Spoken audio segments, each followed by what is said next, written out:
jamais été le gars qui a le plus joué dans aucun des deux sports, tu sais, vraiment pas. Mais je pense que c'est ce qui a été le plus formateur pour moi. J'étais un gars de vestiaire, j'étais un gars d'équipe, j'essayais le plus possible de faire les petits trucs. Moi, j'ai commencé mon parcours, j'avais de la misère à aller à la salle d'entraînement. Puis j'ai fini mon parcours, puis j'étais le gars vraiment tannant qui forçait tous les gars à pas juste être à la salle d'entraînement, mais avoir l'intention d'être à la bonne place puis de faire les bonnes affaires à la salle d'entraînement. Félix Michaud, t'es cofondateur du camp des champions. De 39 athlètes à plus de 100 aujourd'hui. Votre mission, inspirer et développer la prochaine génération d'athlètes en leur offrant un encadrement exceptionnel par des entraîneurs locaux et dans un environnement d'apprentissage amusant. Dire de se planter, c'est le fun à le dire, puis ça look good, puis c'est comme l'échec, puis t'apprends de ça. Quand ça arrive pour vrai, ouf, là, c'est tough. Mais au final, ça arrive jour 1 au camp, tu te plantes. Fine, on revient le jour d'après, puis on va retravailler là-dessus. L'autre ligne directrice qu'on a là-dedans, c'est d'approcher ça avec une ouverture d'esprit, puis de se former dans toutes les facettes de la game. Chaque jeune va pratiquer 2 positions dans une journée, une position à l'offensive, une position à la défensive. On pratique aussi des teams au travers de la semaine. Nice! Puis des speed drills, agilité, puis tout ça. Fait qu'on a vraiment une formule qui est complète, puis à partir de là, on a d'autres idées. Je peux pas parler en ce moment. Mais honnêtement, there's no looking back. Puis ce qui s'en vient, c'est merveilleux. Là. Vraiment, vraiment, vraiment. Là. J'ai vraiment hâte pour ce qui s'en vient. Bonjour tout le monde, bienvenue sur Le Game On. Je suis votre host, William Rochefort. Et aujourd'hui, vous savez à quel point c'est important pour moi l'éducation, d'inspirer la prochaine génération. Aujourd'hui, j'ai la chance de recevoir un entrepreneur qui a la même âge que moi, mais qui a aussi cette passion-là. Félix Michaud. Tu es le cofondateur du camp des champions, un camp qui est en Beauce et aussi à Lévis pour les 13 à 17 ans, ce que je comprends. Merci, man, d'avoir accepté mon invitation sur le podcast. Merci d'être là pour parler. Moi, c'est quelque chose qui me tient énormément à cœur, mais surtout de mettre de l'avant. On s'est rencontrés à l'université, on s'est rencontrés à cause de l'université. Donc, pourquoi pas mettre de l'avant un projet d'un chum, j'ai envie de dire. Donc, ça me fait extrêmement plaisir. Merci, Félix, d'être là aujourd'hui. Merci de l'invitation, mon Will. C'est vraiment apprécié. Écoute, la plateforme est incroyable. Nous autres, moi, je vois les clips depuis un petit bout sur Instagram. Puis quand j'ai reçu l'invitation, moi, c'était un no-brainer de venir avec toi jaser ici. Ça va. Je pense que ça a été des bonnes discussions. Certain. Tu dois connaître la formule, mais pour les nouveaux, chaque personne qui vient sur mon podcast a droit à une introduction. Donc, Félix, voici ton intro. Félix Michaud, t'es cofondateur du camp des champions. T'es originaire de Lévis. Ton parcours commence avec les Vikings de Leslie. Ça va ensuite se continuer avec les Condors du cégep de Beauce-Appalaches. En 2023, tu décides de fonder le camp des champions avec 3 cofondateurs, Marc-Antoine Voyer, Samuel Fecteau et aussi Louis Drolet, exact. Yes. Qui est lui, présentement, en fait, vous êtes les 2 cofondateurs que vous travaillez ensemble. Il est présentement aussi receveur au Carabin de l'Université de Montréal. Malheureusement, il ne pouvait pas être ici aujourd'hui, mais écoute, Louis, quand tu vas regarder ça, on s'en fera un, ça va me faire plaisir. Votre mission, inspirer et développer la prochaine génération d'athlètes en leur offrant un encadrement exceptionnel par des entraîneurs locaux et dans un environnement d'apprentissage amusant. Félix, bienvenue sur Le Game On. C'est un plaisir de t'avoir aujourd'hui. Un boy de Lévis. Yes. T'as joué en Beauce. Je suis curieux. J'ai cru comprendre aussi que t'étais quelqu'un de multisport. T'avais pas juste pratiqué le football.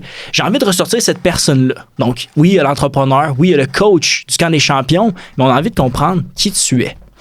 Donc, Félix, de où a parti pour toi le sport dans ta vie? Yes. Moi, ça a commencé tout jeune, le sport. J'avais à peine 5 ans. J'avais mon oncle Augustin, fan fini des Canadiens de Montréal. Cool. Je pense que j'ai un parcours assez typique, début de sport de n'importe quel jeune au Québec. T'sais. On commence avec ça. Fait que je commence avec le hockey mineur. Jamais stand-out au hockey mineur. J'ai été boring. J'étais en bas de l'échelle. J'aimais ça. J'allais voir mes amis, tout ça. Fait que jusqu'en secondaire 1, j'ai fait du hockey mineur. Secondaire 1, j'avais mon ami d'enfance, Mathieu Andriam Bologna. On commence à jouer au basket dehors, dans le cours, pour s'amuser. Puis là, à un moment donné, je pogne la piqûre. Fait que là, je fais comme, OK, là, je veux jouer au basket. On est en plein milieu secondaire 1. Je commence à me découvrir un peu. Puis je suis comme, le hockey, ça me rejoint moins. Mais le basket, je jouais à tous les midis religieusement. Puis j'ai rarement été autant deep dive dans un sport comme le basket. Commence le basket en secondaire 1. Je joue juste au basket jusqu'à fin secondaire. Puis après ça, fin secondaire, responsable des sports, Nick Laroche, vient voir les gars de basket. Puis comment on aimerait ça, compléter un peu l'équipe de foot. Essayer d'aller chercher des pièces ici et là pour avoir un club plus compétitif. Me lance dans le football. Finalement, année secondaire 5, tombe COVID. Vraiment chanceux qu'elle ait tombé COVID parce que je me suis déchiré. J'ai fait les triades, fait que ACL, MCL, ménisque. Je touche du bois. Holy crap. Fait que heureusement, je me fais recruter pour aller en Beauce. Puis moi, c'était un de mes critères. C'est la raison pour laquelle je choisis la Beauce. C'était un des seuls cégeps qui permettait de faire les deux sports en même temps. Pour vrai? Ouais. Il y avait Beauce puis Victoriaville. Moi, ça a été mes deux derniers choix. Je recroise encore du monde de Victo. Je pense que, anyway, j'aurais pu y aller. J'aurais eu une bonne expérience. Finalement, ça a été la Beauce. J'ai adoré mon expérience là-bas. Je regrette pas une seule seconde. M'en vais en Beauce, petit gars de 17 ans qui part avec deux chums de Lévis qui sont Louis Drolet, Marc-Antoine Voyer. On s'est suivis jusqu'à là-bas. Puis il y avait Joe Desgagnés aussi qui était venu avec nous autres. On s'en va là-bas un peu. On savait pas ce qu'on faisait faire là-bas. T'sais, à 17 ans, tu t'en vas en res. T'as aucune idée. J'ai de la misère à faire mon ménage de chambre chez nous. T'sais. Fait que m'en va là-bas. Commence à jouer, tout ça, première année évidemment rehab, commence à jouer au basket. J'ai un parcours qui est vraiment pas typique au cégep. Moi, mon premier sport, c'était le basket. Fait que j'ai mis mon temps dans le basket. Puis après ça, à un moment donné, j'ai réalisé que je pouvais pas faire un premier sport puis un deuxième sport. Parce que là, au foot, ça avançait pas. T'sais. Fait que j'ai décidé de faire 2 premiers sports. C'est-à-dire que mon horaire typique d'une semaine, c'était je manquais pas aucune pratique. J'allais lundi au basket après le tape au foot. Mardi, foot. Mercredi, tape. Foot, basket, puis après ça, je finissais ma semaine, puis le samedi, on avait du foot, puis le dimanche, on avait le basket. Fait que ça, je l'ai toffé. Fait que jamais été le gars qui a le plus joué dans aucun des 2 sports, tu sais, vraiment pas. Mais je pense que c'est ce qui a été le plus formateur pour moi. Moi, j'étais un gars de vestiaire, j'étais un gars d'équipe, j'essayais le plus possible de faire les petits trucs. Tu sais, moi, j'ai commencé mon parcours, j'avais de la misère à aller à la salle d'entraînement, puis j'ai fini mon parcours, puis j'étais le gars vraiment tannant qui forçait tous les gars à pas juste être à la salle d'entraînement, mais avoir l'intention d'être à la bonne place puis de faire les bonnes affaires à la salle d'entraînement. Fait que gros parcours à ce niveau-là, je pense que ce qui a été le plus formateur dans le sport, ça a été ça. De finir de mes implications au cégep, de le foot, d'être capitaine au basket, tout ça. Ça a vraiment été pertinent pour moi, puis c'est là que je me suis donné le plus possible. Puis encore là, moi, je suis plus universitaire au foot ni au basket. Je fais du sport à grandeur pareil, puis j'adore ça, puis je vis mon foot au travers du camp des champions. Mais mon expérience a été vécue, puis je pense que ça a été formateur plus que bien d'autres choses que j'aurais pu faire de mes années de cégep. Puis ben là, rendu à l'université de Sherbrooke en entrepreneuriat, récemment changé de commerce international en entrepreneuriat. Nice. Je voulais pas me faire. Je voulais pas, tu sais, il y avait un échange à l'automne. Puis là, j'étais comme, je peux pas manquer la saison de foot. J'étais trop un peu gros fan de foot pour partir à l'automne. Fait que décide de rester. Puis ben là, on est rendu ici aujourd'hui. Nice, man. Ton corps, comment a toffé? Genre, c'était intense, mon gars. Quand tu parles d'un off-season. Quand tu parles de l'horaire que t'avais... Non, ça, c'était in-season. Ça, c'était les 2 saisons en même temps, dans le fond. Off-season, j'avais mes trainings de foot, mais au moins, on n'avait pas de tape dans ce temps-là. Fait que non, c'était in-season, dans le fond. Mettons, ça, c'était... Au début, il y avait juste du foot, mettons, training camp, tout ça, que c'était le fun. J'avais une couple de pratique de basket, mais je prenais ça mollo. Puis d'un coup, que la saison de basket commençait à kicker en fin septembre, début octobre, ben là, c'était comme, OK, là, on met les bouchées doubles pour aller chercher ça. Mais le corps est arrivé magané de base. Puis je l'ai toffé, honnêtement. Puis ça a fin à ma dernière année, 4e année, rendu au playoff de basket. Le strain avec la jambe, puis tout ça. Je me suis déchiré le fascia plantaire en dessous du pied au basket. Directement avant les playoffs, ça a fini un peu en... J'ai l'impression que j'ai manqué une petite expérience là. C'est surtout que ça a été la meilleure année au playoff au basket cette année-là. Mais écoute, moi, j'ai tout donné. Là. J'avais dit aux gars, si on serait en finale, je vais jouer. Je pense que je me serais hypothéqué pour 3 ans après ça. Heureusement, pour moi, encore, on s'est pas rendu en finale. Mais non, écoute, moi, je comptais pas les heures. Puis honnêtement, ça se faisait tout seul. Tu sais, quand t'aimes les 2 choses autant l'une que l'autre. J'habitais en res. La res était dans le cégep. Même le cégep, moi, je me levais 5 minutes avant mes cours, tu sais. C'est bon. Puis, tu sais, Marc Loranger, puis ça, Frédéric Dufault ont tellement monté 2 bons programmes basket-foot qu'au final, c'était comme, OK, si t'as du temps à nous donner, on va prendre ton temps, puis on va build ça à mort, puis on va... Moi, c'est ça, là. J'ai pris le programme à une place, les 2 programmes, je suis arrivé, il était à une place, puis je suis parti, puis il était à une autre place complètement. Et si je commence même pas à rentrer dans les détails, tu sais, mais moi, ça a été ma plus grosse fierté. Ça a pas été mes performances à moi, ça a été où est-ce que je suis rentré, puis où est-ce que je suis parti, tu sais. Damn, t'es un gars d'équipe, man. C'est hot, je respecte ça, man. Parce que, tu sais, j'avais cette discussion-là, justement, tu sais, mettons, il y a 2 types de joueurs dans une équipe. Tu sais, t'as les role players, puis t'as les feature players. Ouais. Tu sais, la majorité du temps, les feature players, ben, il y en a pas tant que ça dans l'équipe, tu sais. Ouais. Mais les role players veulent devenir des features, mais souvent, le problème des role players, ils comprennent pas que, justement, ils ont un rôle, tu sais. Ouais. Mais c'est le fun de voir que toi, t'as eu ce rôle-là. T'as aussi vécu, tu sais, on a la même âge. Fait que, on était au cégep probablement en même temps. Là. Ouais. Fait que l'affaire qui est le fun, c'est que tu parles de... Tu sais, t'es rentré, t'avais un programme, puis t'es parti, le programme a complètement changé. Je suis curieux de t'entendre là-dessus, man. Qu'est-ce que tu veux dire par là? À l'interne, ça ressemblait à quoi? Comme, tu dis, je vais pas rentrer trop en détail là-dedans, tu sais. On va y aller. Les grandes lignes, là, mais je suis curieux. Mettons, je commence avec foot. Foot, on est arrivé, on venait juste de descendre en Détroit. Il y avait eu l'année COVID. L'année COVID, là, moi, j'étais pas encore là, mais avec les gars que je connaissais qui étaient là, si les Condors avaient joué en Détroit l'année COVID, ça aurait été un three-peat après. Là. On a tout peat, là, mais s'ils avaient joué l'année COVID, les gars qu'il y avait dans ce club-là, c'était phénoménal. En tout cas, je m'étendrai pas là-dessus, mais... J'étais arrivé, on venait juste d'avoir une nouvelle salle d'entraînement, fait que ça, c'était une nouvelle affaire. Tu sais, le recrutement, c'était vraiment difficile. C'était des gars locaux. Il n'y a pas beaucoup de monde qui voulait aller en Beauce. Il n'y avait pas beaucoup de commitment non plus de la part de la direction par rapport au programme de football. Puis ça a vraiment changé. Tu sais, quand je suis arrivé, je dis pas que j'avais un rôle à jouer là-dedans, mais je pense que le cégep Beauce-Appalaches a un rôle à jouer là-dedans. Puis moi, hats off, Marc Loranger, puis surtout à l'offense Félix Tessier-Waddle, là, qui est rendu à Montréal. Tu sais, c'est 2 coachs qui ont changé un programme là, complètement. Là, vraiment. Ils ont fait un rebuild Madden des Condors du cégep Beauce-Appalaches. On a été changé, la culture a changé. Il y a des gars qui sont rentrés, qui ont vraiment fait en sorte que c'était différent. Tu sais, juste l'entraînement, les trainings qu'on faisait quand j'étais arrivé versus les trainings qu'on faisait quand je suis parti, 2 choses totalement différentes. Puis les coachs se sont super bien adaptés à ça parce qu'on avait des gars qui étaient vraiment performants, mais que si tu les mettais sur un régime vraiment tête d'entraînement, ils auraient lâché. Dans ce temps-là, je pense peut-être pour garder un peu l'équipe dedans, il y avait ça. Puis dans ton pod avec Félix, tu sais, Félix disait qu'il nous faisait des gros installs juste pour nous garder dedans, sachant qu'on s'en allait faire 3 heures de route puis battre une équipe 40-0 à demi. T'sais.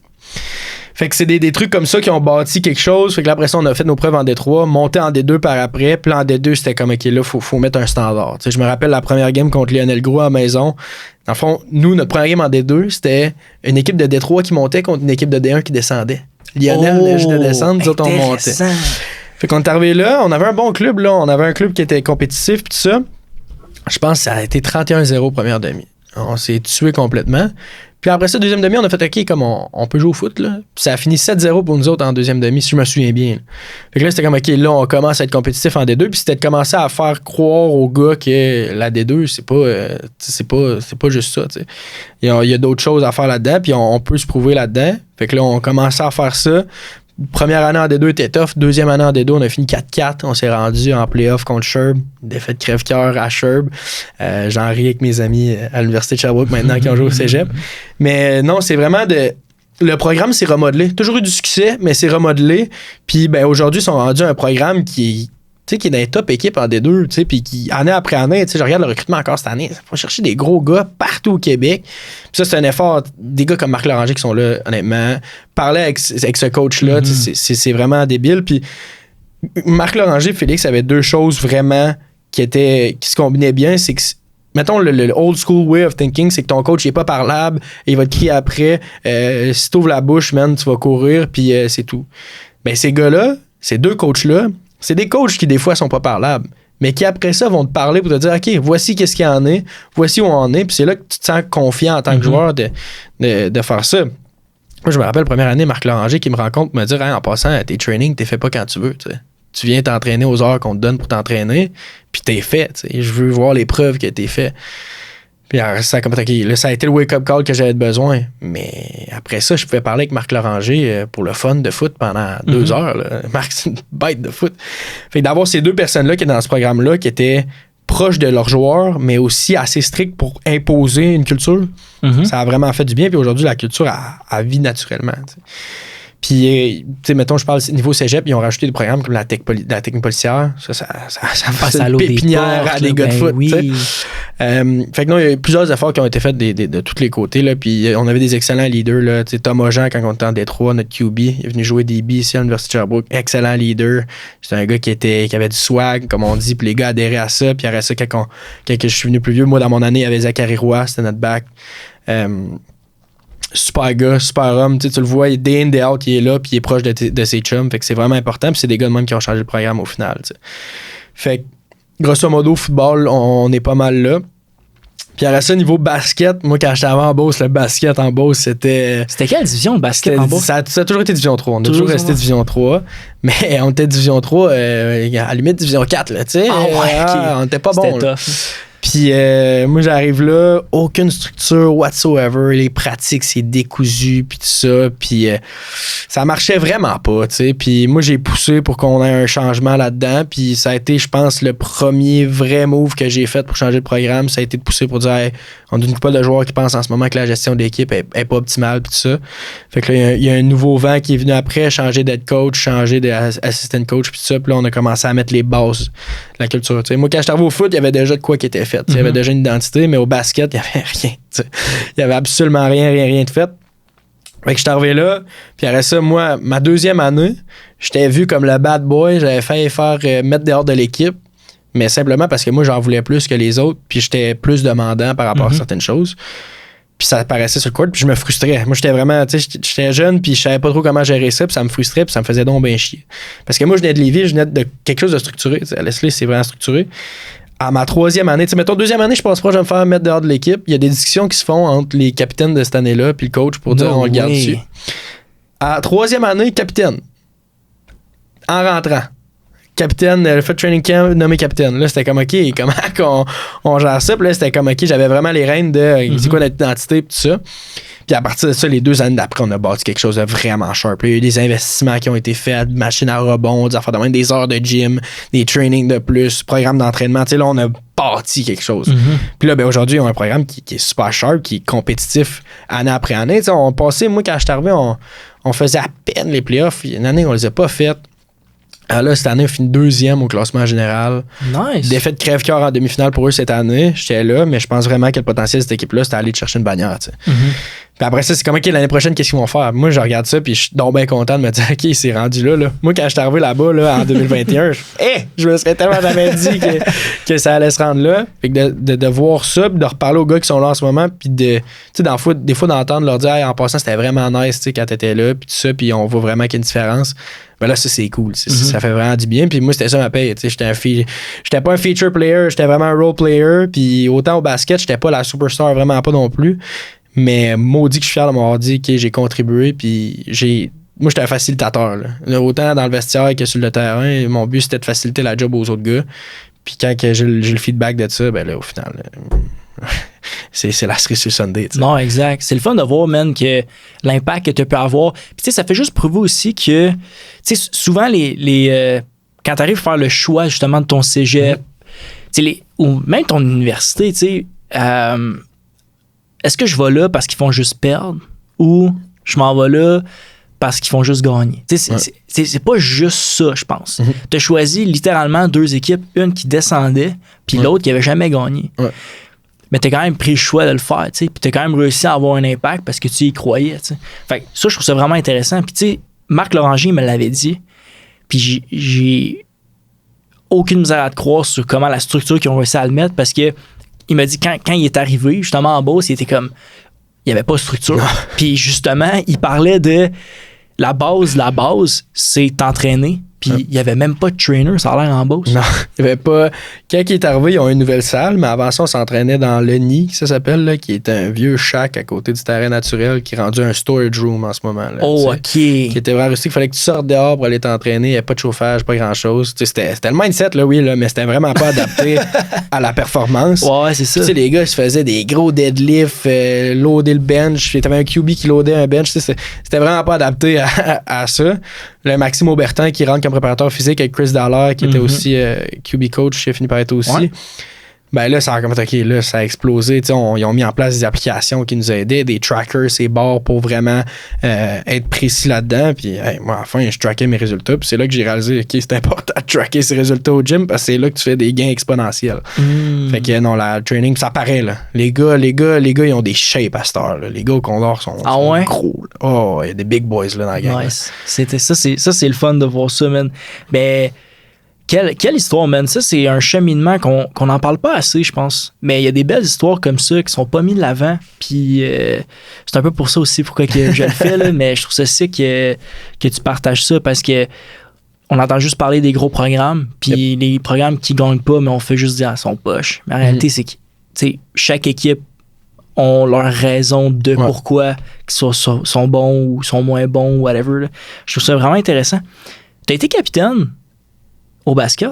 Yep. L'as-tu été au football aussi? J'ai pas été au foot. Je pense que j'étais dans le leadership. Ouais. Mais je pense que ça prenait un gars qui a un plus gros rôle sur le terrain. Vraiment avoir mettre son corps sur la ligne. Ça n'a pas été mon cas au foot. Au basket, ça l'a été. Mais je pense qu'au foot, j'ai incarné le rôle quand même de leadership. Day in, day out, on and off the field. Même affaire au basket. C'est un mindset, là. Tu sais, à mesure que tu rentres dans ce rôle-là, tu step in, c'est comme, OK, là, il y a des gars qui te regardent faire. Là, 100%. Tu sais, Phil, tu parles souvent de mindset, de leadership, tout ça. Puis, on le voit, en fait. Tu sais, on commence à plus se connaître. Puis, je le vois, c'est dans toi. Puis, c'est pour ça que je te respecte. C'est pour ça que tu es là aujourd'hui aussi. Là. Mais, je veux t'entendre. C'est quoi que ça prend pour être un bon leader, un bon capitaine, une personne qui peut justement amener les gens au prochain niveau?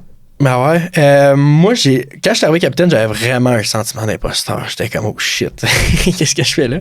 Mais moi, ça a été de me baser sur des gars qui ont eu du leadership avant moi pour me dire, OK, qu'est-ce que je fais après, qu'est-ce que moi je veux amener, t'sais. Puis, honnêtement, moi, devenir capitaine m'a amené à être une meilleure personne puis un meilleur athlète. C'est drôle dit de même parce que d'habitude, c'est des meilleures personnes et des meilleurs athlètes qui deviennent capitaines. Mais moi, je pense pas que j'étais stand-out tant que ça. Mais en devenant capitaine, c'était comme, OK, il y a cette confiance-là qui m'est donnée. Fait qu'après ça, c'est comme de l'honorer puis d'apporter les autres. Parce que quand t'es un joueur puis que t'as un capitaine au-dessus de toi, t'es juste ton joueur à toi. T'sais. Mais quand t'es capitaine, t'as une dizaine de joueurs en dessous de toi au basket. Puis là, c'est comme, OK, là, il y a ce groupe-là qui va en partie dépendre de moi. Fait que là, c'était vraiment le sentiment de responsabilité de dire, OK, c'était ça. Puis même chose au foot, d'être dans les seniors puis tout ça, c'était comme, OK, il y a des rookies qui arrivent. Puis si tu fais que de la merde, les rookies vont se dire c'est correct de faire que de la merde. Fait que ce que je pense que ça prend réalistiquement, c'est de la communication. Faut que tu sois capable de parler avec tes boys. C'est comme la business. Tu peux pas parler à ton staff, peu importe. Faut qu'il y ait de la communication, mais derrière ça, il faut aussi qu'il y ait du concret. Faut qu'il y ait du contenu. Faut que tu sois capable de prouver que moi je dis ça, là, mais regardez où est-ce que j'étais hier, qu'est-ce que je faisais, puis où est-ce que j'en suis aujourd'hui. Keep track de ce que tu fais, fait que c'est d'une partie de le communiquer, mais de l'autre de le faire. Là. Walk the talk. Là. C'est une vieille expression vieille. C'est tellement d'actualité. Puis il y a tellement, avec les réseaux sociaux, il y a beaucoup de gens qui sont dans le paraître. Puis là, c'est comme, OK, what's the real, what's the fake? Mais quand t'es vraiment quelqu'un de real, d'authentique, puis que t'apportes cette mindset-là, que sky's the limit au niveau de ton capitaineria, puis tout ça. Là. Merci d'avoir partagé ça, man. C'est très pertinent, rafraîchissant, j'ai envie de dire. Surtout que j'ai eu des commentaires de des gens plus vieux, de des coachs souvent aussi. Fait que, mettons, ils ont un point de vue complètement différent, de vue probablement par l'expérience aussi, tout ça, mais je trouve ça le fun que tu as amené ça. Puis j'aimerais te parler du point de l'imposteur. T'sais. Des fois, moi, les gens me disent tu fais quoi dans la vie? T'sais? Puis des fois, ça m'arrive de. Il y a le sentiment un peu de l'imposteur, comme, j'ai un podcast, puis j'ai juste ma business. Mais c'est vite. Je fais ça. OK, mais ça venait avec le sentiment un peu de l'imposteur, mais en réalité, c'est un choix, ça, je pense, de dire, écoute, je l'ai pas parce que c'est ça que je fais. Puis en réalité, c'est moi, ça. Fait que, si j'ai ce sentiment-là, ça veut dire probablement qu'à quelque part, il y a un petit manque d'estime de soi, whatever, fait que c'est de travailler là-dessus. Puis quand j'ai réalisé ça, j'ai fait fuck that, man, j'ai pas l'imposteur, moi, là. La prochaine fois que quelqu'un me dit ça, man, ça va être. Sais-tu quoi? Si je suis capitaine, je suis un leader, c'est ça que je fais, t'sais. J'ai un podcast, puis si t'es pas content, écoute-moi pas. Ça ressemble un peu à ça. 100%. Puis tu fais bien de le mentionner, tu sais. Il y a du concret derrière ce que tu fais. Fait que, therefore, t'as tous les droits de dire ce que tu fais. Puis au contraire, moi, je trouve qu'en y repensant dans ce temps-là, quand j'avais ce sentiment d'imposteur-là, je me dis, j'étais donc ben un moins bon leader quand je me tenais un peu les fesses serrées puis que j'avais pas tant confiance dans ce que je faisais que quand je me suis assumé, j'ai dit bon, t'embarques dans le bateau, t'embarques pas, tu sais. Parce que si tu fais les choses à moitié, tu iras pas ben loin, mais si tu y vas puis tu commits, tu dis hey, regarde, moi je suis là aujourd'hui, moi j'ai mon podcast, j'ai mes camps de foot, puis je m'assume, puis j'en parle autour de moi, ben là ça explose puis c'est là que les gens embarquent là, t'sais, vraiment là. Puis j'ai commencé à faire des réseaux sociaux nous autres, puis tout ça, puis c'est sûr ça look good, tu sais.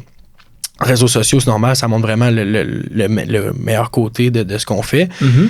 Mais après ça, quand tu parles concrètement sur le terrain, ben là, tu parles justement de ce que tu fais, puis c'est là que les bonnes conversations arrivent, les bons contacts s'en viennent, puis c'est là que le fait de ne pas avoir ce sentiment d'imposteur-là, puis d'en parler ouvertement, ben ça t'ouvre d'autres portes. T'sais. Exactement. Tu sais, la vie, tu sais, c'est exponentiel. Ça veut dire quoi? C'est que derrière la première porte, il y en a deux. J'ai écouté ton entrevue de l'AD, t'as dit chance, mon Will. Ah ouais? Nice. Tu l'as écouté? J'aime ça. Non, c'est nice. Props. Mais ouais, tu disais une porte, il y en a deux, puis ainsi Exactement. Mais c'est le fun, comme quoi j'ai eu un petit impact à l'AED aussi. Après avoir la référence, l'AED, c'est un incubateur entrepreneurial à l'Université de Sherbrooke que Félix fait en ce moment, que moi j'ai fait l'an dernier. Donc, vraiment cool. Tu m'as parlé que c'était des expériences assez formateurs qui t'ont permis de grandir pour devenir la personne que tu es aujourd'hui, mais aussi qui te forgent pour la personne que tu veux devenir. Yes. Quand tu parles de formateur, qu'est-ce que tu veux dire concrètement? Moi, ça a été... moi, je le dis souvent, là, dire de se planter, c'est le fun à le dire, puis ça look good, puis c'est l'échec, puis t'apprends de ça. Mais quand ça arrive pour vrai, là, c'est tough.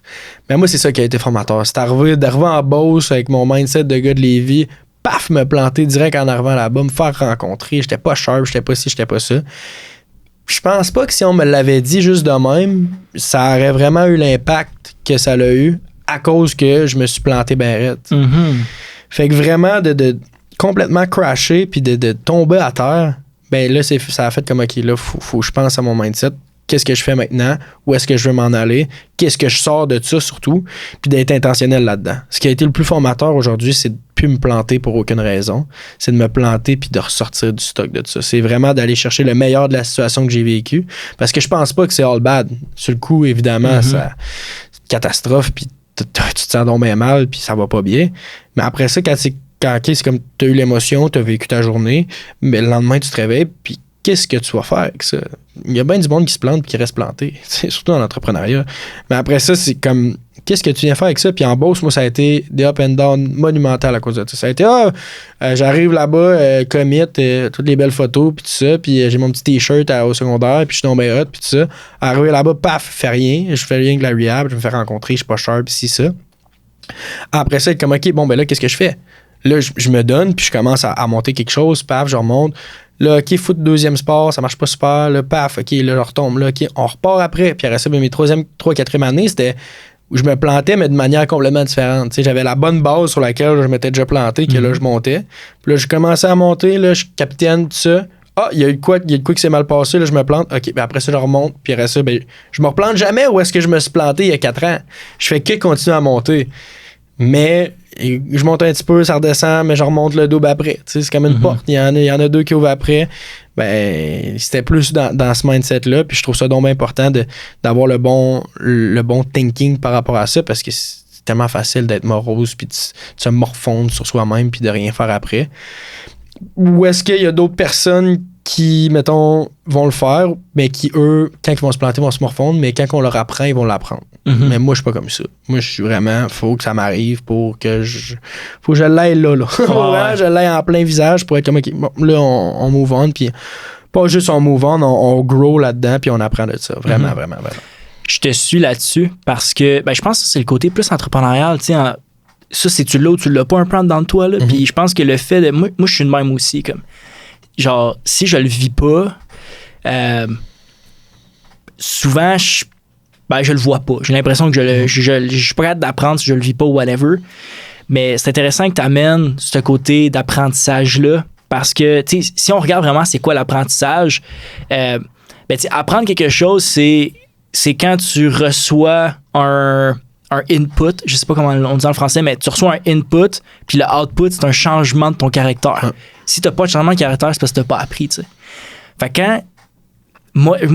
c'est fou parce que quand tu parles, je me vois un peu... En fait, je suis en train de me demander s'il y a pas un gars qui joue à collégial qui s'est pas chié quelque part, tu sais. Ouais. Y a quelqu'un qui a eu une vie de rose au cégep? Je sais pas, tu sais.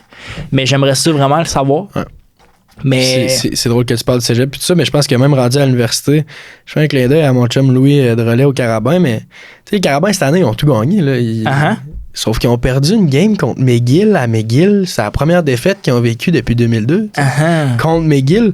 Puis je me rappelle, moi, j'étais à McGill à cette game-là. J'étais monté à voir Montréal. Puis moi, j'étais comme, ça va être le fun. On va aller voir Louis jouer. Puis tu sais, tous les gars qui étaient venus coacher au camp l'année d'avant, que je m'étais mis chum avec. Puis tout ça. Puis là, c'était comme... Oh, OK, les gars, ils ont perdu, tu sais. Là, c'était comme, OK, là, Montréal, peut-être bien qu'Arnaud Gascon-Nadon, il avait raison, mais McGill va stepper par-dessus Montréal, puis finalement, ça va être Laval, McGill, Montréal. T'sais. Ou est-ce que là, aujourd'hui, là, c'est comme, OK, Montréal n'a pas perdu une game après ça, là. Ou, ils ont peut-être perdu contre Laval, en tout cas, je me souviens pas exactement, mais moi, je me rappelle, j'avais parlé à Louis après, puis j'avais dit, tu sais, c'était comment? Avant versus après. Il dit, avant, on s'attendait à McGill, puis les gars sont sharp pareil, mais...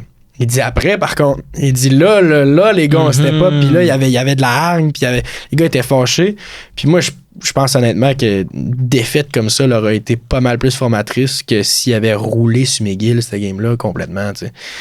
Fait que petit clin d'œil à toi, mon loup, mais au moins t'as ta bague, puis j'ai rien à dire. Exact. Shout-out à toi, man. J'ai beaucoup aimé les apprentissages que tu as partagés ici lors de ton parcours. Est-ce que c'est le genre d'apprentissage que tu veux donner aux jeunes qui vont participer au Camp des champions? 100%. Moi, je veux pas que des studs. Là. Honnêtement, combien d'histoires qu'on entend? Michael Jordan qui se fait couper de son équipe au secondaire puis qui devient Michael Jordan. Essentiellement.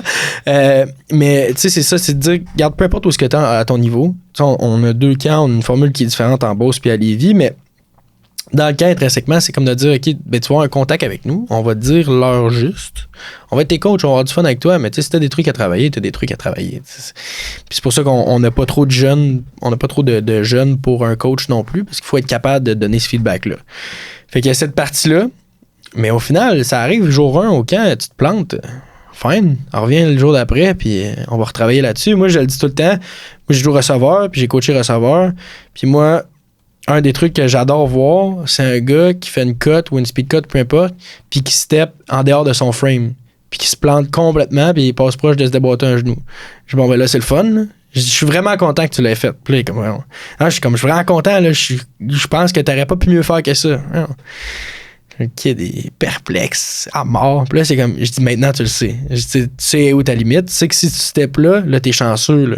Il n'y a rien arrivé, puis tout ça. Tu fais ça en game, tu fais ça plus tard dans ta carrière, ben, OK, peut-être tu vas pas te péter un genou, mais après ça, tu vas tomber sur ton route, puis peut-être bien que ton QB va relancer la balle sur ton inside cutting route, puis qu'il va avoir le safety qui va être descendu, puis qu'il va ramener, là, tu sais.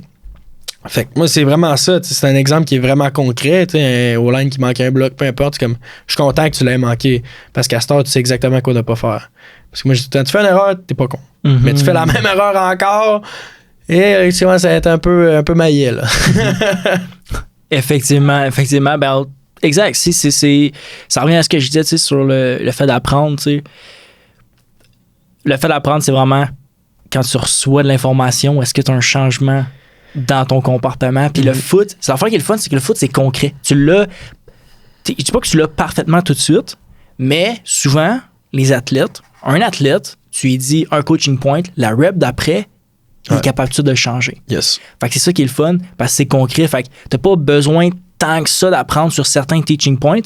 Mais je suis sûr que t'es un bon coach, man. Genre, c'est cool de t'entendre parler. Est-ce que t'aimerais ça dans un futur coacher, ou pour toi, c'est vraiment juste le camp, puis ben là, t'as pas trop pensé à ça? Il y a une réalité, tu sais, le camp, on commence à avoir beaucoup de gestion. Puis moi, je me mets organisateur, je vais donner des coups de main un peu partout, puis j'aime ça. Puis mettons, les 2 dernières éditions, j'avais coaché les running backs. J'ai adoré ça, tu sais. Là, le fait est que le camp des champions commence à grossir. Je peux plus me commit à coacher une position, mais j'adore ça, moi, venir coacher pareil, puis tout ça. Puis surtout, moi, le poste de coach que j'aime, c'est d'avoir un head coach, puis qu'après ça, moi, je peux travailler les détails en dessous. Ça, j'adore ça. Mais en même temps, tu sais, j'ai eu la chance de coacher un programme en Beauce qui s'appelait Beauceville Elite, qui était une travel team de basket un peu. On allait à Québec, puis on faisait des tournois, puis je leur faisais vivre un peu l'expérience qu'ils vont vivre quand ces gars-là vont aller au cégep. Puis ben moi, l'expérience de coach, on dirait, j'étais un peu piqué là-dessus. J'aimerais ça devenir coach un jour, mais je veux l'équipe que je veux avoir. Je veux pas juste des studs, mais je veux des gars qui, mettons, qui font une erreur, mais que je leur dis puis qu'ils soient réactifs à ça. C'est un peu un monde utopique de me dire je veux une équipe de gars que c'est juste ça. T'sais. Mais c'est sûr, ça m'intéresserait. Je pense pas que devenir coach dans la vie, c'est ce qui va être ma voie. Mais c'est sûr que sur le side, là, je bouge un peu trop pour le faire. Mais durant mes 4 années en Beauce, il n'y a pas une année que j'ai pas coaché. T'sais. Nice. Fait que j'ai commencé à coacher au basket, football primaire, après ça, une autre équipe de basket, puis après ça encore du football. J'aime ça m'impliquer, j'aime ça donner des coups de main. Encore, j'étais à Montmagny pour leur camp de printemps là-bas, aller coacher les receveurs. C'est des gars qui... T'es comme, OK, ce gars-là vient de se déplacer pour venir me coacher, puis ils trouvaient ça vraiment cool. Puis gros props à eux, ils ont apporté le sérieux puis l'intensité qu'il fallait.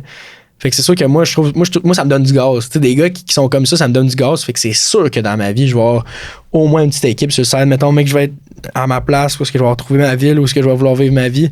C'est sûr que je vais m'impliquer dans un programme qui a la même vision que moi, avec des jeunes qui sont dédiés. Parce qu'au final, oui, je vais investir des heures, mais ils vont me redonner du gaz au fond. C'est ça.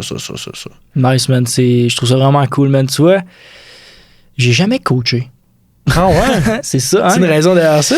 Je sais pas, Big. Je sais pas, man. Genre, tu sais, je peux pas dire que j'ai jamais coaché, là. Genre, j'ai peut-être aidé, mais comme, ça se compte sur le doigt d'une main, là. Okay. Genre, j'ai jamais vraiment coaché tout ça, mais c'est quand je me mets, mettons, dans ma peau de quand j'étais un joueur, j'étais vraiment une personne différente. Comme, genre, en fait, c'est que faudrait que tu parles en fait avec mes anciens teammates. En fait, je serais curieux de parler avec mes anciens teammates. Mais, tu sais, je pense avoir laissé un bon impact sur les boys avec qui j'étais parce qu'aujourd'hui, j'ai gardé une relation avec beaucoup de chums. Puis, tu sais, ça, je suis content. Fait que ça montre que j'ai quand même un bon impact positif sur ces gars-là. Mais en tant qu'athlète, sur le terrain, je pense pas que j'étais. Je pense pas que j'étais tant bon que ça, genre. Pas en tant qu'athlète, bon en tant que, mettons, joueur de foot, mais juste en termes de... En général, je pense que j'aurais pu être meilleur en termes de leader, on va dire ça de même, là. Mais c'est intéressant, mais ouais, j'ai pensé à ça, en me disant ça, je pensais pendant que tu parlais, je suis comme, j'ai-tu déjà coaché, man? Jamais coaché. Mais j'aime trop parler, man. Des fois, c'est juste de se mouiller. Ouais, exact. Moi, les meilleurs coachs que j'ai eu parlaient beaucoup. Marc Loranger, c'est un coach que quand tu vas dans son bureau, il peut te parler pendant des heures. Ben moi, c'est ça que j'aime. Quand à la minute que tu vas pogner un kid qui va être avare d'informations, il va tout. C'est comme une éponge, tu sais. Moi, c'est ça que j'adore dire. Moi, je veux des gars qui sont comme des éponges. Quand je vais lui dire de quoi, il va le prendre. Puis après ça, tu gages. Mais moi, je t'encourage à le faire, tu sais. Surtout si tu as une opportunité d'avoir des bons joueurs, comme je pense que tu t'enlignes déjà pas mal pour faire cet été. Mais quand tu as cette opportunité-là d'avoir comme un entonnoir qui se fait de hey, OK, j'ai juste de la qualité avec moi. T'as même pas besoin de penser à être coach. T'as juste besoin de penser à tout ton bagage. Puis c'est pas comme si t'étais coach, plus comme si t'étais un mentor, un senior ou peu importe. Comme un gars secondaire 5 versus un gars secondaire 1. Je pense pas que les gars secondaire 5 vont vraiment coacher des secondaires 1, mais maudit qu'ils vont les aider parce qu'ils vont dire hey, moi, quand j'avais ta place, puis tout ça, je faisais telle affaire. T'sais. Moi, je pense que tu devrais te mouiller, mon Will. Je devrais peut-être l'essayer, man.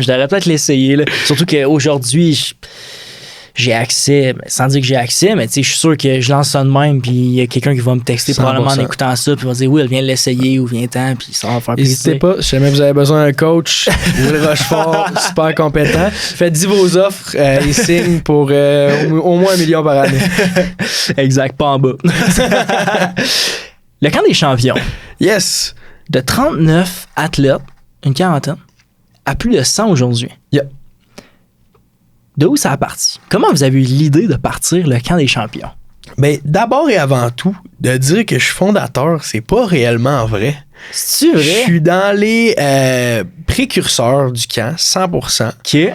Mais moi, la réalité au cégep était que j'étais président de l'asso étudiante, puis j'avais 1001 choses sur le côté, dont le basket. Puis les gars, ils ont parti ça après, c'était notre 2e bol d'or. notre deuxième bague, ils ont parti ça. Ça a été vraiment... ils étaient les 3 en même temps dans la salle d'entraînement. Ça a donné, j'étais pas là. Mais ils étaient les 3 en même temps dans la salle d'entraînement. Ça pourrait être cool de leur donner, puis tout ça. Puis comment qu'on appelle ça? Ben là, on vient de gagner. Camp des champions. Puis là, ça part. Fait qu'eux font une première année, les 3 ensemble comme ça, c'était vraiment un projet social. Là. Ils chargeaient quelque chose, ils avaient trouvé de quoi pour les t-shirts, mais notre logo back then, pas fou. T-shirt de cette année-là, pas fou non plus. Puis là, il y avait quand même un souci les gars voulaient commencer à légitimiser ça puis à faire grossir ça. Puis eux faisaient 3 ans de cégep. Moi, j'en faisais 4. Donc, Louis a fait ça jusqu'à sa 3e année de cégep. Puis après ça, à l'hiver, il s'en allait, lui, à Montréal pour aller s'entraîner avec les carabins et tout ça. Fait que Louis m'appelle avec les gars, puis il me dit on a, tu sais, dans le fond, moi, Louis puis Marc, ça fait des années que je les connais. On est à Lévis ensemble. Sam, c'est un gars que j'ai connu au cégep. Ils disent on aurait peut-être besoin de quelqu'un sur le terrain. On aimerait ça que tu ailles voir les équipes, puis tu fasses un peu de marketing. Puis ça commence comme ça, là, vraiment employé, puis tout ça. Là, plus ça va, plus je m'implique, puis là, plus je commence à mettre des choses de côté parce que le camp, ça me tient. Puis là, je lâche des gigs de coach pour justement m'impliquer dans le camp. On fait 2 super belles éditions. 2e, 3e édition. 2e, on était à 75 jeunes. 3e, on était à au-dessus d'une centaine. Puis je vois vraiment l'impact que j'ai parce que moi, les jeunes que j'avais été voir ou que j'avais côtoyés quand j'étais coach, ben maintenant, c'est impliqué au camp. Puis ils s'inscrivaient. Puis année après année, on n'a même pas besoin de les appeler pour leur dire viens t'inscrire, qui étaient déjà inscrits. Donc, il y avait cet aspect-là. Puis ensuite de ça, entre la 3 et la 4e édition, ben là, les gars, ils ont eu des nouveaux défis. Louis était déjà à l'université, savait déjà un peu c'était quoi. Puis son rôle lui permettait d'être à distance aussi. Puis là, ben Samuel Fecteau, rendu avec le Rouge-et-Or de l'Université Laval. Marc-Antoine Voyer, rendu avec les Stingers de Concordia. Les gars avaient des nouveaux défis. Ils ont décidé de s'impliquer plus là-dedans dans leur carrière. Ça s'est super bien passé. C'est des gars qui vont nous aider encore dans le camp des champions pour des années à venir. Mais la gestion a fini par retomber dans les mains vraiment de moi et Louis. Puis là, ben, depuis ce temps-là, moi, je l'ai dit tout le temps, c'est comme ma petite blonde, dans le fond. Il n'y a pas une personne sur cette planète-là à qui je parle plus que Louis Drolet. Et ce, depuis au moins 1 an. À tous les jours, on se parle, puis à tous les jours, on avance, puis on a la même drive, on a la même vision, nice. Quitte à ce qu'on se voit que quelques fois par mois, gros max, si c'est pas une fois par mois. Ben, on travaille là-dedans à fond, la caisse, puis on y va, tu sais. Puis là, cette année, on avait justement cette ambition-là de, OK, on est les deux canalisés sur la même chose, ben OK, on va à Lévis, on part de quoi pour le flag football féminin, on capitalise ce qu'on embosse, on fait une offre qui est encore plus bonifiée. Puis ben là, pour les années à venir, là, on commence à regarder ailleurs, tu sais, parce que on veut trouver des gars un peu comme moi quand ils sont allés me chercher dans ces villes-là pour dire hey, nous, on a la structure pour t'aider dans le lancement d'un camp. Aimerais-tu ça pour pouvoir redonner aux jeunes de ta communauté? Puis ben là, c'est ça, on a une couple de villes qui s'en viennent, puis des gars qui ont déjà levé la main pour dire hey, moi, ça m'intéresserait. T'sais. Fait que ben nous, on a cette formule-là, puis on essaie de le faire, mais c'est ça. Là. Ça a été un parcours qui n'a pas été droit du tout. Là. On a essayé des trucs qui ont complètement pas marché, qui ne sont plus dans notre offre aujourd'hui. Moi, je suis rentré comme je n'étais pas supposé être là aujourd'hui du tout. Puis finalement, la vie a fait en sorte que ben je suis là assis ici aujourd'hui. T'sais. Ça a bien tombé. Ça a vraiment bien donné. Mais c'est vraiment cool, man. Belle petite histoire de commencement. Yes. J'ai noté ici, en fait, Louis n'est pas là malheureusement, yes. Mais j'ai trouvé dans un article, j'ai trouvé ça bon. Je cite Louis. Il dit « On voulait créer un camp qui nous aurait fait rêver quand nous avions leur âge. Quand j'avais 12 ans, je ne regardais pas les pros, je regardais les gars du cégep. C'est ce qu'on essaie de recréer ici, un lien concret entre les jeunes et les athlètes d'ici. L'aspect social, les relations entre les joueurs, les coachs, c'est un des aspects qu'on ne parle pas assez, mais c'est une des choses que tout le monde retient du sport.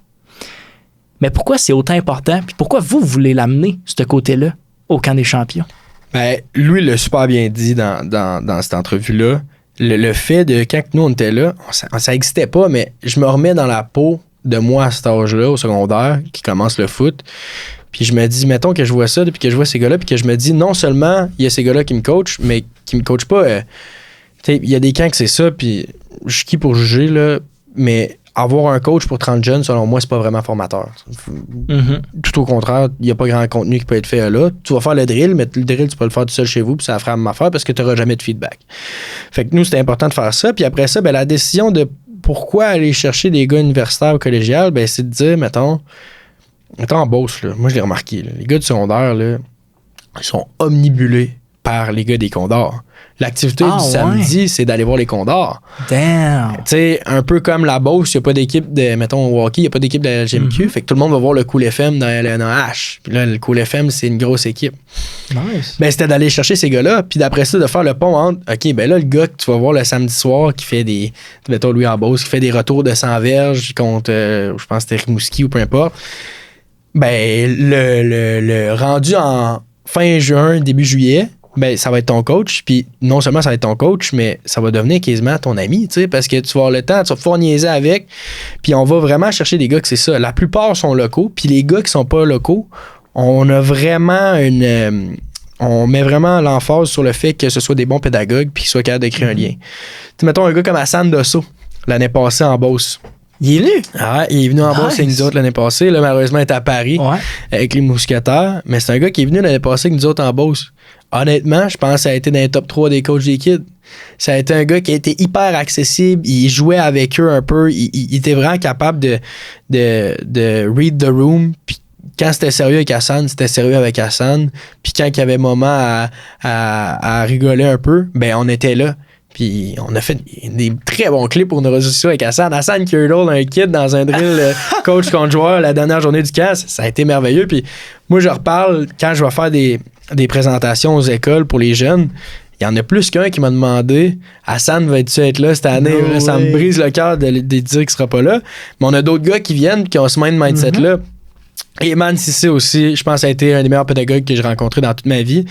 Mais tu sais, c'est des gars qui viennent de Montréal qui auraient pu dire moi, j'ai un carabin, puis j'ai tant de bagues, puis tout ça, puis je suis pas dans votre ligue. Mais au contraire, c'est des gars qui viennent se mettre au même niveau que les jeunes pour justement les aider à croître. Parce que je pense que s'il y a ce pont-là qui est trop grand, ou est-ce que le jeune ne connaît pas nécessairement son coach, ou que le jeune voit que son coach est trop supérieur à lui, si on peut dire ça comme ça, ben le jeune, il se referme un peu. Tandis que s'il est accessible, il est là avec lui, puis on travaille ensemble, le jeune va avoir une croissance qui va être incroyable là-dedans. Là. Ça reste qu'on est tous humains aussi. Ouais. Tu sais, je sais pas à quel point ça va être un bon exemple que je donne ici, mais tu sais, j'arrive des États-Unis, puis tu sais, c'est le match des Knicks contre les Spurs, puis tu sais, c'est la pagaille à New York, mon gars, ça n'a aucun sens. Puis tu sais, t'arrives dans des places où justement, ben, tu croises des icônes du sport, j'ai envie de dire, des sportifs professionnels, tu sais. Puis le clash est tellement grand que comme tu sais, la relation entre fan puis superstar, c'est ça. En fait, c'est superstar, fan, puis genre, on aurait dit qu'il y a un clash qui est plus humain, genre. Fait que je trouve ça le fun que vous amenez ça, parce qu'en réalité, tu sais, je parle, probablement qu'on se croisait dans la rue, puis je serais pas un fan de basket, puis je te croise, puis on commence à jaser, je saurais même pas t'es qui, probablement que tu serais bien chill. C'est juste que là, je t'associe justement à ce que tu fais avec les Knicks, que là, ben là, t'es le top guy, genre. Mais on est tous humains au bout du compte. Fait que je trouve ça cool, man. Puis ça, j'avais lu ça dans un livre qui parlait, tu sais, c'est l'aspect le plus important, l'aspect social. Pourquoi? Parce que ça l'amène les gars à s'ouvrir, ça l'amène les gars à avoir du meilleur leadership. Tu parlais de Marc que tu pouvais être assis dans le bureau puis parler des heures de foot. C'est la même affaire. T'sais. Ça, c'est quoi? Mais c'est créé via les relations que tu es capable de créer avec tes joueurs. Puis tantôt, on parlait que j'avais jamais coaché, mais probablement qu'une de mes meilleures forces, ça serait probablement de faire ça, créer la relation avec les boys. C'est probablement une des choses que j'ai développé avec le podcast. Je suis quand même content. C'est bon que tu en parles comme ça. Puis souvent, on en parle, puis que là, les gars sont comme ben, mais là, moi, je vais pas aller juste avoir du fun là-bas, je vais aller me développer. T'sais.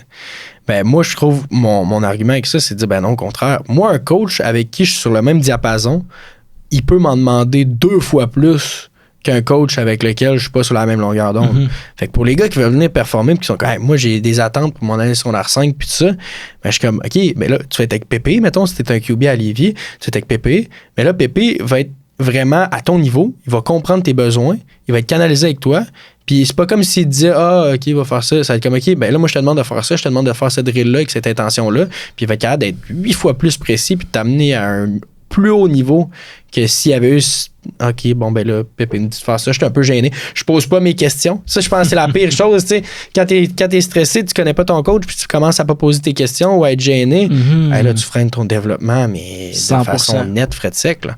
Exact. Puis, tu sais, make it fun. Genre, je pense que ça, c'est un point tellement important. C'est important de, oui, avoir du sérieux, puis moi, je suis all-in là-dedans. Mais à travers le sérieux, on peut faire en sorte que tout le monde ait du fun, tu sais. Je pense que c'est l'aspect le plus important, l'aspect principal de tout cet aspect-là. Là. J'aimerais revenir sur votre mission. Yes. Je vais la répéter juste ici. Inspirer et développer la prochaine génération d'athlètes en leur offrant un encadrement exceptionnel par des entraîneurs locaux et dans un environnement d'apprentissage amusant. As-tu un exemple d'un jeune que vous aviez au camp que ça a vraiment eu un impact sur lui ou que ça lui a permis vraiment de grandir à travers... Ben, il y a eu 2 exemples. Tu sais, c'est 2 gars qui sont rendus aujourd'hui au cégep. C'est ça, fait 4 ans qu'on roule, tu sais. Fait que ça, c'est vraiment cool pour nous de voir ça. Il y en a pour lesquels ça leur a permis de se développer en tant qu'athlète, vraiment. Là, je pense à Gabriel Fleury-Dorval, qui est un gars qui sort de Saint-Prosper. Moi, j'ai pas eu la chance de le coacher parce que j'étais pas là cette année-là. Mais de base, lui et ses chums, c'était des gars de rugby. Puis le camp des champions, c'était leur initiation au football parce que Saint-Prosper rouvrait un programme de football l'année suivante. Wow! Au final, Gab, il a compris les bonnes choses au bon moment. Commençait à se développer comme joueur de football, était déjà développé en tant qu'athlète en général. Aujourd'hui, c'est un gars qui est habillé et qui a des bonnes reps à Lévis. T'sais. Fait que ça, c'est de ce côté-là. Puis il y en a un autre, Monsieur Rochette, Jacob Rochette, qui est le plus gros full circle moment qu'on a eu au camp des champions. C'est un gars qu'on a coaché year one, qui aujourd'hui va venir coacher avec nous autres, les filles de flag. C'est un gars qui a fait Team Québec. J'ai été superstar au Dragon. Il est rendu à CNDF au cégep. Mais c'est un gars qui, dès secondaire 1, a commencé à s'impliquer un peu.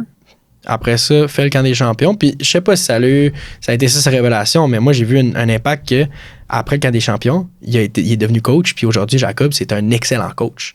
J'ai eu la chance d'aller faire une petite pratique. Je voulais faire l'introduction au camp des champions pour les filles de flag à son école secondaire.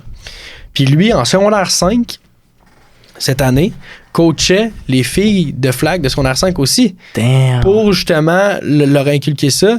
Puis ben, au final, après ça, quand je parlais avec Louis, puis c'était comme, hey, Rochette pourrait peut-être venir coacher le flag. No-brainer, qui viennent avec nous autres. Puis aujourd'hui, c'est un pédagogue hors norme. Puis hey, c'est vraiment le fun de le voir parce qu'en tant qu'athlète, il défonce tout, tu sais, puis ça va super bien. Là, il va arriver au cégep, j'ai hâte de voir les choses qu'il va faire là-bas. Mais après ça, en tant que pédagogue, après, c'est comme, oh, c'est malade, là, tu sais, de se dire que ce gars-là avait un t-shirt du camp des champions, puis était coaché par du monde de la place pour lui. Puis qu'au final, 3 ans après, ça devienne cette personne-là qui l'a coaché, tu sais. C'est incroyable. C'est incroyable. Puis pour les plus jeunes, ben moi, la plus-value que j'ai toujours, c'est d'entendre les parents en parler. Puis de me dire, mon jeune, n'arrête pas de m'en parler, mais c'est de le voir de la bouche du jeune aussi. Quand je vais les revoir après, puis que, mettons, je fais une présentation, je vais au Dragon à Saint-Georges il n'y a pas longtemps, puis qu'il y en a un avant la réunion qui me dit, en passant, je suis déjà inscrit.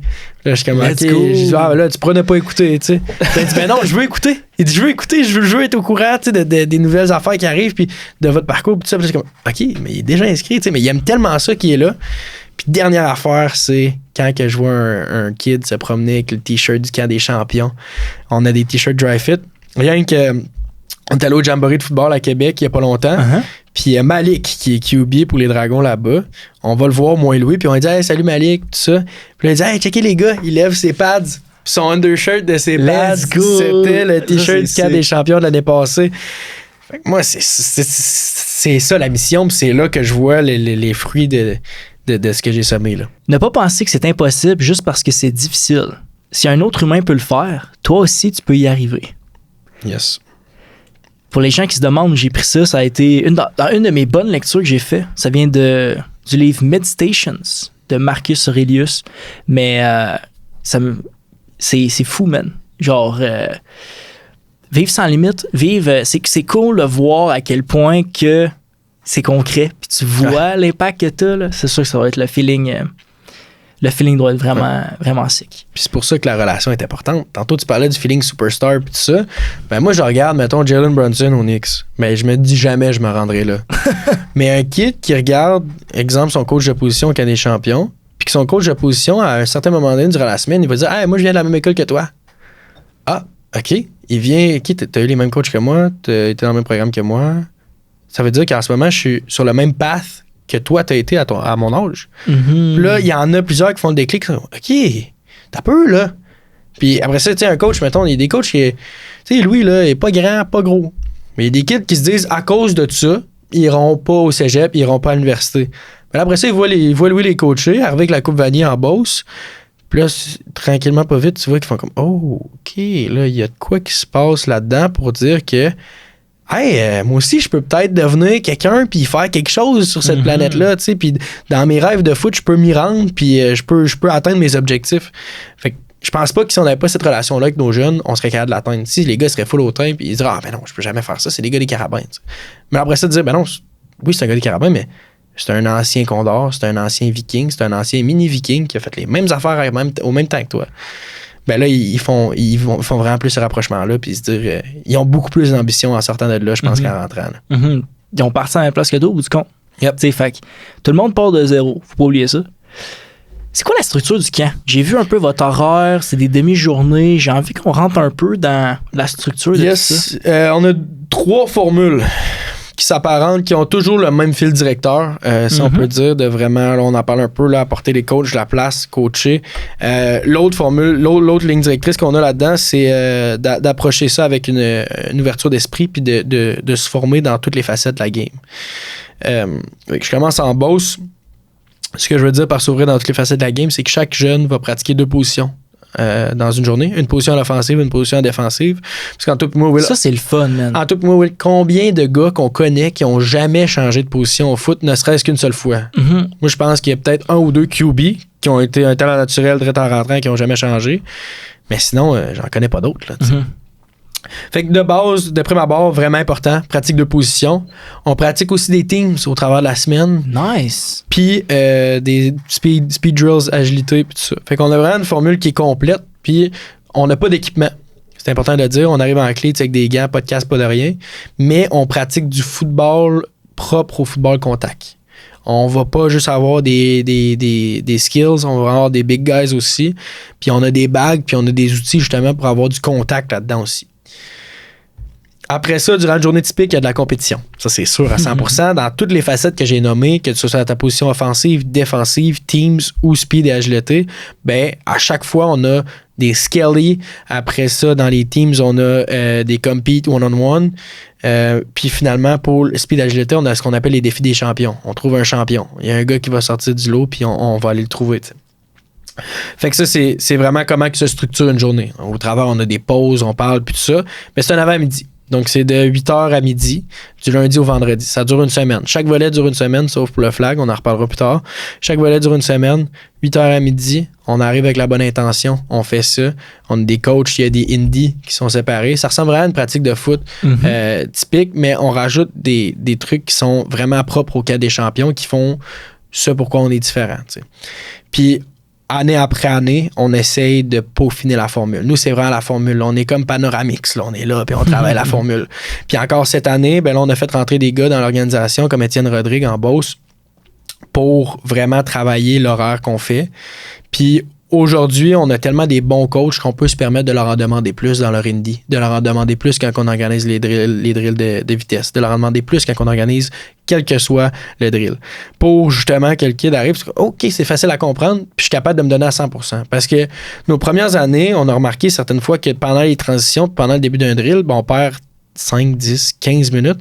Pas juste parce qu'on fait rien, mais on perd 5 minutes parce que, mettons, on fait rien. On perd un autre 5 minutes à setter le drill, puis on perd un autre 5 minutes parce que les coachs n'étaient pas bien formés pour enseigner le drill, puis le kid comprend pas le drill. Puis là, ça se peut même que tu rajoutes un autre 5 minutes parce que le kid, faut qu'il finisse par comprendre. T'sais. Fait qu'il y a cet aspect-là, puis là, on a vraiment peaufiné ça. Fait que ça, c'est pour excusez-moi, c'est pour la Beauce.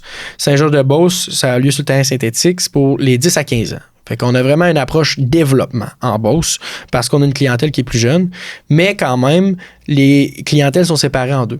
Donc, on a les 10-12 puis les 13-15. Puis là, vu qu'on pratique une position à l'offensive et une position défensive, à la mi-journée, on tourne. Donc, si tu commences à la défensive, la première moitié de la journée, ben, tu finis je dis défensive, en tout cas, défensive, offensive, vice-versa. On se comprend là-dessus. Donc, on tourne.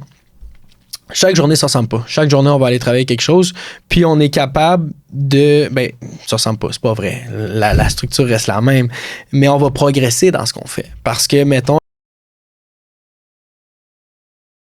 par exemple, moi, l'année passée, on était 2 coachs pour 10 running backs. Quand même. Hein. Ça fait un coach pour 5 running backs. Moi, j'ai connu tous les joueurs que j'ai coachés au camp des champions, je les ai connus de nom. Je n'étais pas, excuse-moi, non, c'est comme, ok, Maverick, tu peux venir ici, on va parler, puis regarde qu'est-ce qu'on peut faire ça. Puis au final, on sauve du temps, puis on offre une expérience qui est tellement plus formatrice pour les gens. Ça, c'est vraiment notre approche en Beauce. À Lévis, presque du copier-coller, parce que c'est pas vrai que c'est la même chose. À Lévis, on travaille avec les 12 à 17 ans. Donc, on a la même formule que je disais, une position offensive, une position défensive, on travaille les mêmes habiletés, positions, special teams, tout ça, mais on a une intention qui est différente. En Beauce, on est plus dans le développement, puis à Lévis, on est vraiment plus dans la performance. On veut performer, mais avec des coachs qui sont là pour toi, puis qui sont prêts à te donner le feedback que tu as besoin. Fait que c'est vraiment là qu'on voit, puis déjà dans les gars que j'ai eu la chance de les coacher, qui se sont inscrits, mais quand je vois les noms après, je me dis, ah ouais, ce gars-là, je sais pourquoi il s'en vient, puis je sais l'intention qu'il va mettre en arrivant. Puis c'est souvent des gars qui ont plus d'attente après. En Beauce, c'est souvent nos plus vieux. Les plus jeunes, eux, c'est souvent on apprend le football puis on a du plaisir là-dedans.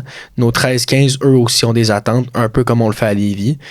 Puis c'est pour ça qu'on les sépare. Parce qu'après ça, dans notre coaching, quand même qu'on avait 5 joueurs, mais si t'en as un de 10 ans, un de 12 ans, 2 de 13 ans, puis un de 15 ans, ben là, c'est comme, oh, là, OK, tu peux quasiment même pas faire le même drill. Il y a un clash, ouais. Vraiment. Fait qu'on a cette approche-là, lundi au vendredi, 8h à midi aussi. On fait ça à notre ancienne école secondaire de l'Aubier. Nous, c'était vraiment une fierté pour nous d'aller faire ça là. Le coach Christian Pelletier qui nous a ouvert les portes avec le plus grand des plaisirs, ça a été un game changer pour nous. Donc, Beauce, Lévis, ça se ressemble. Beauce, on a du 29 au 3 juin, lundi au vendredi. Puis Lévis, on a du 6 au 10 juillet. Lundi au vendredi aussi. L'autre nouveauté qu'on a aussi cette année, à part Lévis, c'est qu'entre les deux, dans le jambon du sandwich, si on peut dire ça comme ça, c'est notre journée des championnes qu'on a décidé de lancer. Parce que là, moi puis Louis, on voyait ça aller, puis on a dit, là, des camps de foot, il y en a, on en fait, on est déjà bien situé là-dedans. Mais des camps de flag, il n'y en a pas beaucoup, puis il n'y a pas beaucoup d'offres pour les filles de flag, mais les filles de flag, là, ouais, ça va comme ça. Puis les filles de flag, ils n'ont dedans. C'est un nouveau sport, mais je pense qu'ils sont toutes vraiment, là, ils veulent apprendre, ils veulent se développer. Puis là, tous les programmes se démocratisent. Là, l'université qui va être rendue avec U-Sports, puis tout ça. Les cégeps qui commencent à se partir des programmes. Tu sais, moi, c'est ma 3e année au cégep, j'avais quasiment fini mon foot, que là, on commençait à avoir une ligue qui n'était pas officielle avec les Condors. On portait du vert foncé, mais les filles, il n'y avait pas de logo Condor. Pour que très récemment, ma 4e année, là, il y a une équipe, puis là, ils puissent jouer. T'sais. Fait que c'est vraiment important pour nous d'aller développer ça. Donc, la journée des championnes, contrairement, c'est pas une semaine, c'est juste une journée. On a structuré ça en 2 volets. D'abord, l'avant-midi, on arrive à 8h30. L'avant-midi, c'est un avant-midi d'atelier. On fait des ateliers touche à tout. Beaucoup moins de positions au flag qu'au foot. Fait que, c'est un peu notre équivalent d'une position offensive et une position défensive. Donc, on a des ateliers, je pense, c'est 6 ateliers de 20 minutes qui vont tourner comme ça. Puis là, on a des intervenants qui viennent animer ces ateliers-là pour travailler des habiletés qui sont propres au flag. Parce qu'au final, au flag, que tu sois receveuse, DB, rusher, QB, c'est des habiletés qui vont se transmettre, peu importe. Donc, on va faire vraiment des ateliers avec ça, puis on va s'adapter surtout au niveau de la cohorte qui vient. Je dis cohorte parce que les filles peuvent s'inscrire en équipe si elles le veulent. Comme ça, elles restent ensemble toute la journée, puis elles peuvent se challenger entre elles en même temps. Si tu n'es pas inscrit en équipe, tu vas être mise dans une cohorte, puis ça va super bien se passer aussi, puis on commence à faire les agencements à ce niveau-là, puis on se dit qu'il va y avoir des bonnes équipes qui n'étaient pas déjà des équipes, qu'on se dit, si jamais ils veulent se partir à une équipe de flag d'été, ils ont beau. Après ça, sur l'heure du midi, on a une pause. Puis sur l'après-midi, on a le tournoi des championnes Altrum, qui est un tournoi de flag. On met en application ce qu'on a appris l'avant-midi. Puis les équipes qui étaient chaque cohorte l'avant-midi vont go head-to-head, une contre l'autre l'après-midi. Puis la petite formule qu'on a mis avec Louis, là, ça c'est vraiment panoramique, on travaillait ça en cuisine. Les coachs qui vont ranimer une station le matin vont devenir coach attitrés à une équipe pour l'après-midi. Donc, ils vont te suivre toute la journée si tu as la chance. Donc, exemple, on a 2 filles de l'Université de Sherbrooke qui viennent cette année avec nous, Elisabeth Tellier, puis Naomi Girard. Naomi Girard qui fait Team Canada Flag. Oh. C'est vraiment exceptionnel. Ben, ils vont avoir une équipe, parmi les équipes qui vont être là, qui vont être coachées toute la journée par Elisabeth et Naomi, qui vont passer toute la journée avec eux. Puis nous, on a commencé à préparer des petits playbooks pour le tournoi et tout ça. Puis on va s'amuser là-dedans. On va faire un tournoi, puis après ça, c'est le tournoi des champions Altrum parce que c'est nos commanditaires, puis Altrum nous a commandité des trophées personnalisés camp des champions pour le flag football féminin. On est vraiment fiers de les avoir avec nous. Puis ben, à la fin de la journée, on va remettre les trophées, puis on va avoir une petite clôture, puis tout ça. Fait qu'on va avoir l'aspect compete, mais on va avoir l'aspect teach. Parce que justement, les filles ont soif de compétition, mais ils ont soif d'apprendre aussi. Parce que c'est tellement nouveau. Il n'y a pas une fille qui va dire j'ai 8 ans d'expérience en flag. Ça se peut quasiment pas, ou il y en a que très peu s'il y en a. Donc, elles veulent apprendre, et ça très rapidement, dans les mois qui s'en viennent, parce qu'il y en a qui s'en vont au cégep l'année prochaine. Puis après ça, ben là, la compétition, c'est comme juste, OK, là, on réinvestit ce qu'on a appris, puis on se met ça à map. Là, fait que ça, c'est notre journée des championnes. Fait que c'est ce qui conclut un peu nos 3 volets. Mais comme je dis, il y a toujours la même ligne directrice. L'importance de l'approche humaine, les coachs qu'on a, l'intention dans laquelle on veut avoir ces personnes-là, le développement, la performance. Puis ensuite de ça, l'approche touche à tout. Vraiment, on essaie de faire un peu de tout puis d'offrir une offre qui est complète. Là. Vraiment. Là. C'est vraiment sharp. Genre, wow, je m'attendais tellement pas à ça. Good job, man. Ouais, ben, respect pour elle. Ça, gros props à Louis. Louis, c'est un gars qui... Moi, je suis visionnaire. Louis est très analytique. Donc, Louis, c'est... Je fais référence à Panoramix. Là. Louis, c'est mon Panoramix. Là. Lui, il se couche le soir, puis je suis persuadé qu'il se dit qu'est-ce que je pourrais faire pour la formule cette année, puis comment que je pourrais aider à ça.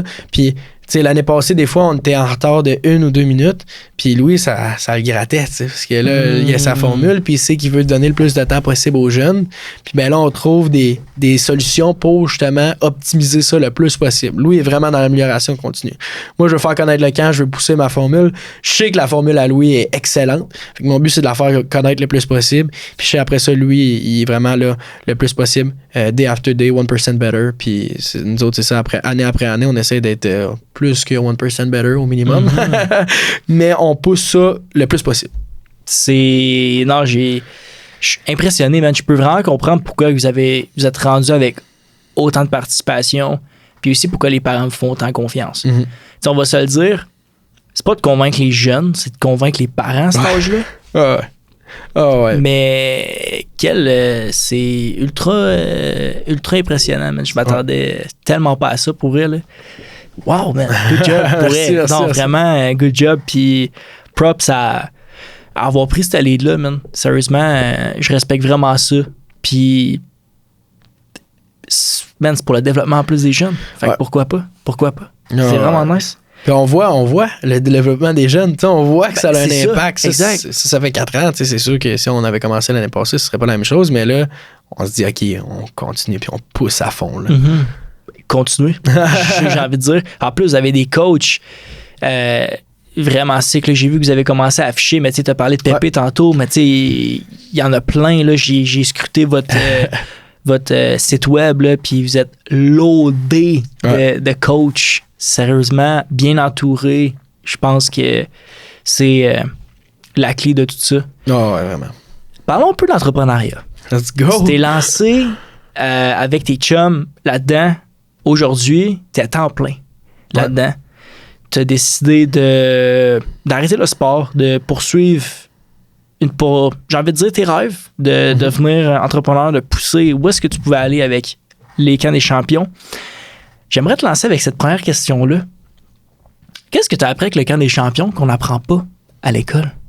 Oh, ça, c'est bon!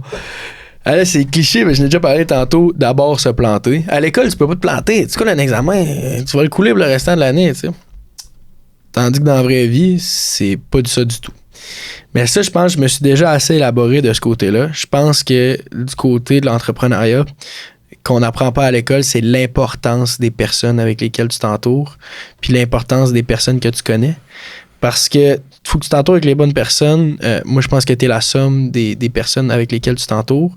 Puis après ça, les personnes que tu connais, combien de fois, moi, que ça m'est arrivé d'avoir une embûche, puis de texter, ça se peut que tu connaisses quelqu'un, puis tout ça. Alors qu'à l'école, on se fait dire, bon, c'est tes amis, il faut juste pas que ce soit de mauvaise influence. Mais moi, je suis dans le contraire, il faut que tu investisses dans ces personnes-là. Tes contacts, il faut que tu les gardes, faut que tu leur parles, c'est vraiment un réseau, là, tu sais. Beaucoup de gens ont ri avec LinkedIn, là, mais LinkedIn, pour vrai, ça m'a apporté à des places que j'aurais rarement cru croire que ça m'aurait amené. Donc, l'importance des contacts, je pense que c'est vraiment pas assez enseigné à l'école. Puis récemment, on était à l'Aubier, justement, avec Louis qui présentait la Coupe Vanier. Puis on présentait le camp des champions après. Puis c'est une des interventions que j'ai fait. On va pas se mentir, en Beauce, ça n'a pas toujours été des roses, là. On n'a pas toujours été Sainte-Nitouche, là. Mais dépendamment des personnes avec qui tu t'entoures, puis qu'est-ce que tu fais, ben ça change ton parcours de vie à toi. Tu sais, les personnes avec qui tu es ont une incidence sur qui tu es toi aussi. Donc, c'est vraiment important pour moi. Puis ça, on ne l'enseigne pas assez à l'école. On enseigne, il faut que tu sois bon à l'école, il faut que tu performes, puis tout ça. Moi, je pense que bien s'entourer, c'est une chose. Puis de bien s'entourer, des fois, ça te permet de pas toujours avoir besoin de hyper performer puis de te mettre tellement de pression parce que tu peux être bien entouré puis tu peux un petit peu répandre la charge de travail. Tu sais, parce que là, moi, ça a été facile dans les derniers mois, dans les dernières années, de m'en prendre. Puis à un certain moment donné, c'est comme, OK, ben là, c'est parce que j'ai plus le temps de faire autre chose de ma vie. J'ai plus le temps de juste aimer ce que je fais parce que là, j'en ai trop, puis je me couche le soir, puis je suis donc bien stressé. Tandis que là, ben, je m'entoure, puis c'est ça. Tandis qu'à l'école, on t'enseigne, faut que tu performes, faut que tu aies des grosses notes, la cote, la ci, la ça, puis si tu performes pas, c'est ça. Mais à l'école, c'est parce que t'es tout seul. Mais dans la vraie vie, si t'es tout seul, je suis vraiment triste pour toi, mais si t'as le bonheur d'avoir les bonnes personnes autour de toi, vraiment content. Puis sinon, il y a 1001 choses que tu peux faire pour aller te trouver des bons contacts, bien t'entourer. Puis reste que juste de faire un podcast ici comme ça ensemble, ça fait partie de ça. On serait un petit peu vulnérable de se poster sur les réseaux sociaux puis d'être nous-mêmes, d'être humains dans ce qu'on fait. Mais après ça, les rencontres qu'on fait, nous, écoute, on s'est rencontrés à cause d'un mentor qu'on avait en commun à l'Université de Sherbrooke, que c'était mon prof d'entrepreneuriat que j'aurais jamais eu sinon. Mais tous les moyens sont bons pour dire qu'aujourd'hui, hey, on a un super de beau partenariat, puis quand on a besoin d'aide, on s'écrit, puis il n'y a pas de stress avec ça. Fait que de rester ouvert à ça aussi. Des fois, il y en a qui sont fermés, qui à faire des nouvelles rencontres, tout ça. Ben, tu sais, c'est ça, là. Au pire, fais moins de rencontres sur Tinder, puis il va faire plus de rencontres sur LinkedIn, là. Ouais, c'est ça, exact. Moi, je priorise vraiment ça, puis je prône ça à 100 000 à l'heure, là. Les contacts, c'est la plus belle valeur qu'on peut avoir, là. 100%, man. Sérieusement, là, j'aurais pas pu mieux dire. Ben oui, puis t'as le meilleur des exemples. T'étais à New Balance il y a quelques jours avec un contact que tu t'es fait là-bas qui, j'imagine, va être très formateur dans tes ambitions, dans ton projet. Je pense que c'est l'exemple numéro 1. Là. Non, effectivement, man. Effectivement, c'est bon, mais des fois, faudrait que je prenne plus de temps à m'écouter, genre. C'est un peu ça que je réalise, mais merci d'avoir partagé ça, Félix. C'est vraiment smart, man. J'espère que t'apprécies le moment qu'on passe ici en ce moment. Oui, 100%. L'AED, c'est l'accompagnateur entrepreneurial Desjardins. C'est un incubateur qu'on fait à l'université. Si tu as un projet, tu fais partie de l'université, whatever, puis tu as une idée de projet, tu as envie de participer, je te dirais que c'est la place où aller quand tu commences, j'ai envie de dire. Moi, je l'ai fait l'an dernier. Toi, tu le fais cette année. Dernièrement, lors d'un défi, tu as fait une levée de fonds pour le camp, mais aussi pour d'autres raisons. Vraiment, j'aimerais que tu me parles un peu de ton expérience, mais aussi, c'est que j'ai pu comprendre qu'il y avait une plus grande raison derrière ça. Ouais, 100%. Défi 48, pour ceux qui ne savent pas c'est quoi, Défi 48, en gros, c'est un défi entrepreneurial qu'on se fait. Puis Will, t'as bien mis la table pour ça parce que la levée de fonds, c'est pas un des défis du défi 48, mais pas du tout. Tandis qu'il y a plein d'autres défis. Mais on disait, l'AED, c'est un petit peu plus pour les gens qui se partent. Ceux-là qui sont déjà partis, je vous encourage à aller voir l'école d'entrepreneurship de Beauce. Bref, je ferme la parenthèse là-dessus. Expérience incroyable. Mais défi 48 de l'AED, c'est pour un peu se partir. C'est un peu pour se mouiller. Mais moi, après 4 ans, je suis mouillé de la tête aux pieds. Donc, il y a plusieurs défis là-bas. Exemple, branding, mission, vision, valeur, logo. C'était déjà fait. Fait que pour moi, j'avais comme du temps. Puis le matin même, il nous annonçait un défi qui était de vendre le T-shirt au plus haut prix possible. Un peu comme une vente aux enchères. Puis les profits de la vente de ce T-shirt-là allaient aller à la Fondation Douglas. Puis au début, je fais mes défis, j'y pense un peu, quand même compétitif. Je voulais battre le record aussi. C'était combien le record? C'était 625 $. OK. On y reviendra plus tard. Je voulais battre le record coûte que coûte de la vente de ce T-shirt-là. Donc là, ça commence à... Je fais mes petits défis après ça parce que c'était comme un petit mini-défi. C'était comme tu lâches un coup de fil, papa, tu payes un T-shirt 40$ à la limite. Là. Mais là, à un moment donné, je finis mes défis, puis là, je suis comme, OK, ben là, j'ai plus de défis. Là, quand tous les autres sont en train de travailler d'arrache-pied, pour eux autres, c'est une phase d'idéation, et là, ils mettent en noir sur blanc leur projet. Là, moi, je commence à penser. Puis là, je me rappelle, la Fondation Douglas, c'est quelque chose que je connais déjà super bien. Moi, il y a quelqu'un dans mon entourage que j'ai perdu à cause de la santé mentale, entre autres, qui s'appelle Joseph Gingras. Il y a un de tes invités qui est venu, son coach à Saint-Hyacinthe, que je connais pas. Mais quand j'avais vu ça, moi, ça avait vraiment, là, ça m'avait touché droit au cœur. Joseph, c'est un gars qui était tellement bien entouré dans la vie, qui avait des bonnes personnes autour de lui. Puis j'étais persuadé que Joe, il m'a envoyé un petit message. Tu sais, Fondation Douglas, j'avais du temps, il y avait un record, fait qu'il y avait comme l'aspect de hey, je suis quand même compétitif, je veux me donner pour la cause. Puis c'est comme, OK, je veux un peu allier les deux, ma compétitivité. Puis en plus de ça, c'est pas de la compétitivité juste pour show off, c'est de la compétitivité pour dire moi, j'ai ramassé de l'argent. Fait que on reviendra à Joseph plus tard, mais là, je pense à Joseph, puis je me dis, OK, là, je dis Joe, là, je suis quand même un gars qui est un petit peu spirituel dans la vie. Puis là, je me souviens, j'ai mon bracelet de Joe au poignet. Puis je le regarde, puis je me dis, Joe, je dis, ça fait combien de temps que je voulais faire de quoi pour ces initiatives-là, puis ramasser de quoi, puis de faire de la sensibilisation, puis d'en parler autour de moi. Je dis ça, là, c'est pas tombé dans l'oreille d'un sourd. J'ai dit, je vais me donner. Fait que j'arrive là, puis je pitch mon idée au gars du défi 48. J'ai dit, ouais, j'aimerais peut-être ça faire une levée de fonds, au lieu de juste faire un encan. Je ferais une levée de fonds, comme ça, tous les profits de ça vont à la Fondation Douglas, vont pour la cause, puis la personne qui aura donné le plus haut don, singulier, va pouvoir avoir le T-shirt qui est donné. On s'entend le T-shirt, on s'en fout, là, ben raide. Puis là, je me suis fait répondre, ouais, non, pas vraiment, c'est pas comme ça que ça marche. Là, j'ai fait, OK, t'as peur, là. J'ai fait, là, des fois dans la vie, il y a des règles qui sont faites pour être brisées. Ben là, c'est la première fois que j'ai sorti ma carte Joseph Gingras. Puis là, je pense à lui en lui disant, mais j'ai dit, garde, moi, je suis pas d'accord avec ça. J'ai dit, j'ai de l'argent à investir. Ben, pas investir, mais à ramasser pour la Fondation Douglas pour des initiatives de santé mentale. Je vais le faire coûte que coûte. Je dis, je m'en fous de ton défi à ce point-là. Là.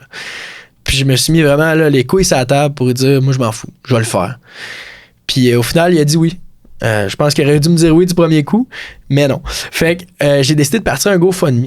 Puis on parlait de vulnérabilité tantôt, ben je me suis rendu vulnérable. J'ai parlé un peu de mon expérience. J'avais pas nommé Joseph, mais au final, je pense que la plupart des gens qui me connaissent que Joseph, c'était un des gars avec qui j'étais le plus proche dans ma vie. Ça a été un des gars avec qui je me suis ouvert le plus possible. C'était pas un gars que je voyais souvent, mais c'était en fait le beau-fils de ma marraine avec qui je suis extrêmement proche. Puis ben Joe, c'est drôle parce qu'on jouait contre au cégep. Puis Joe m'en a passé des bonnes. Puis ça, faut que je l'explique parce que Joseph Gingras, à ma 3e année, on monte en Division 2. Saint-Hyacinthe est une powerhouse. Les Condors, on traîne la patte un peu. Moi puis Joe, on se texte à toutes les semaines. On se parle d'actualité. Si c'était pas tous les jours dans ce temps, on se parle d'actualité, football collégial puis tout ça. Et puis là, je texte à Joe. Hey, comment ça va pour la semaine prochaine quand on va jouer un contre l'autre à Saint-Hyacinthe? Comment ça va de ton côté? Il dit, ouais, dis là, il y a un gars, un con là, dans mon équipe qui m'a commo pis tout. Puis là, il me raconte une histoire, puis là, il me monte un clip de lui qui se fait fesser. Puis là, je suis comme, OK, ouais. Je dis, ben là, t'as déjà manqué une semaine, t'en manques 2.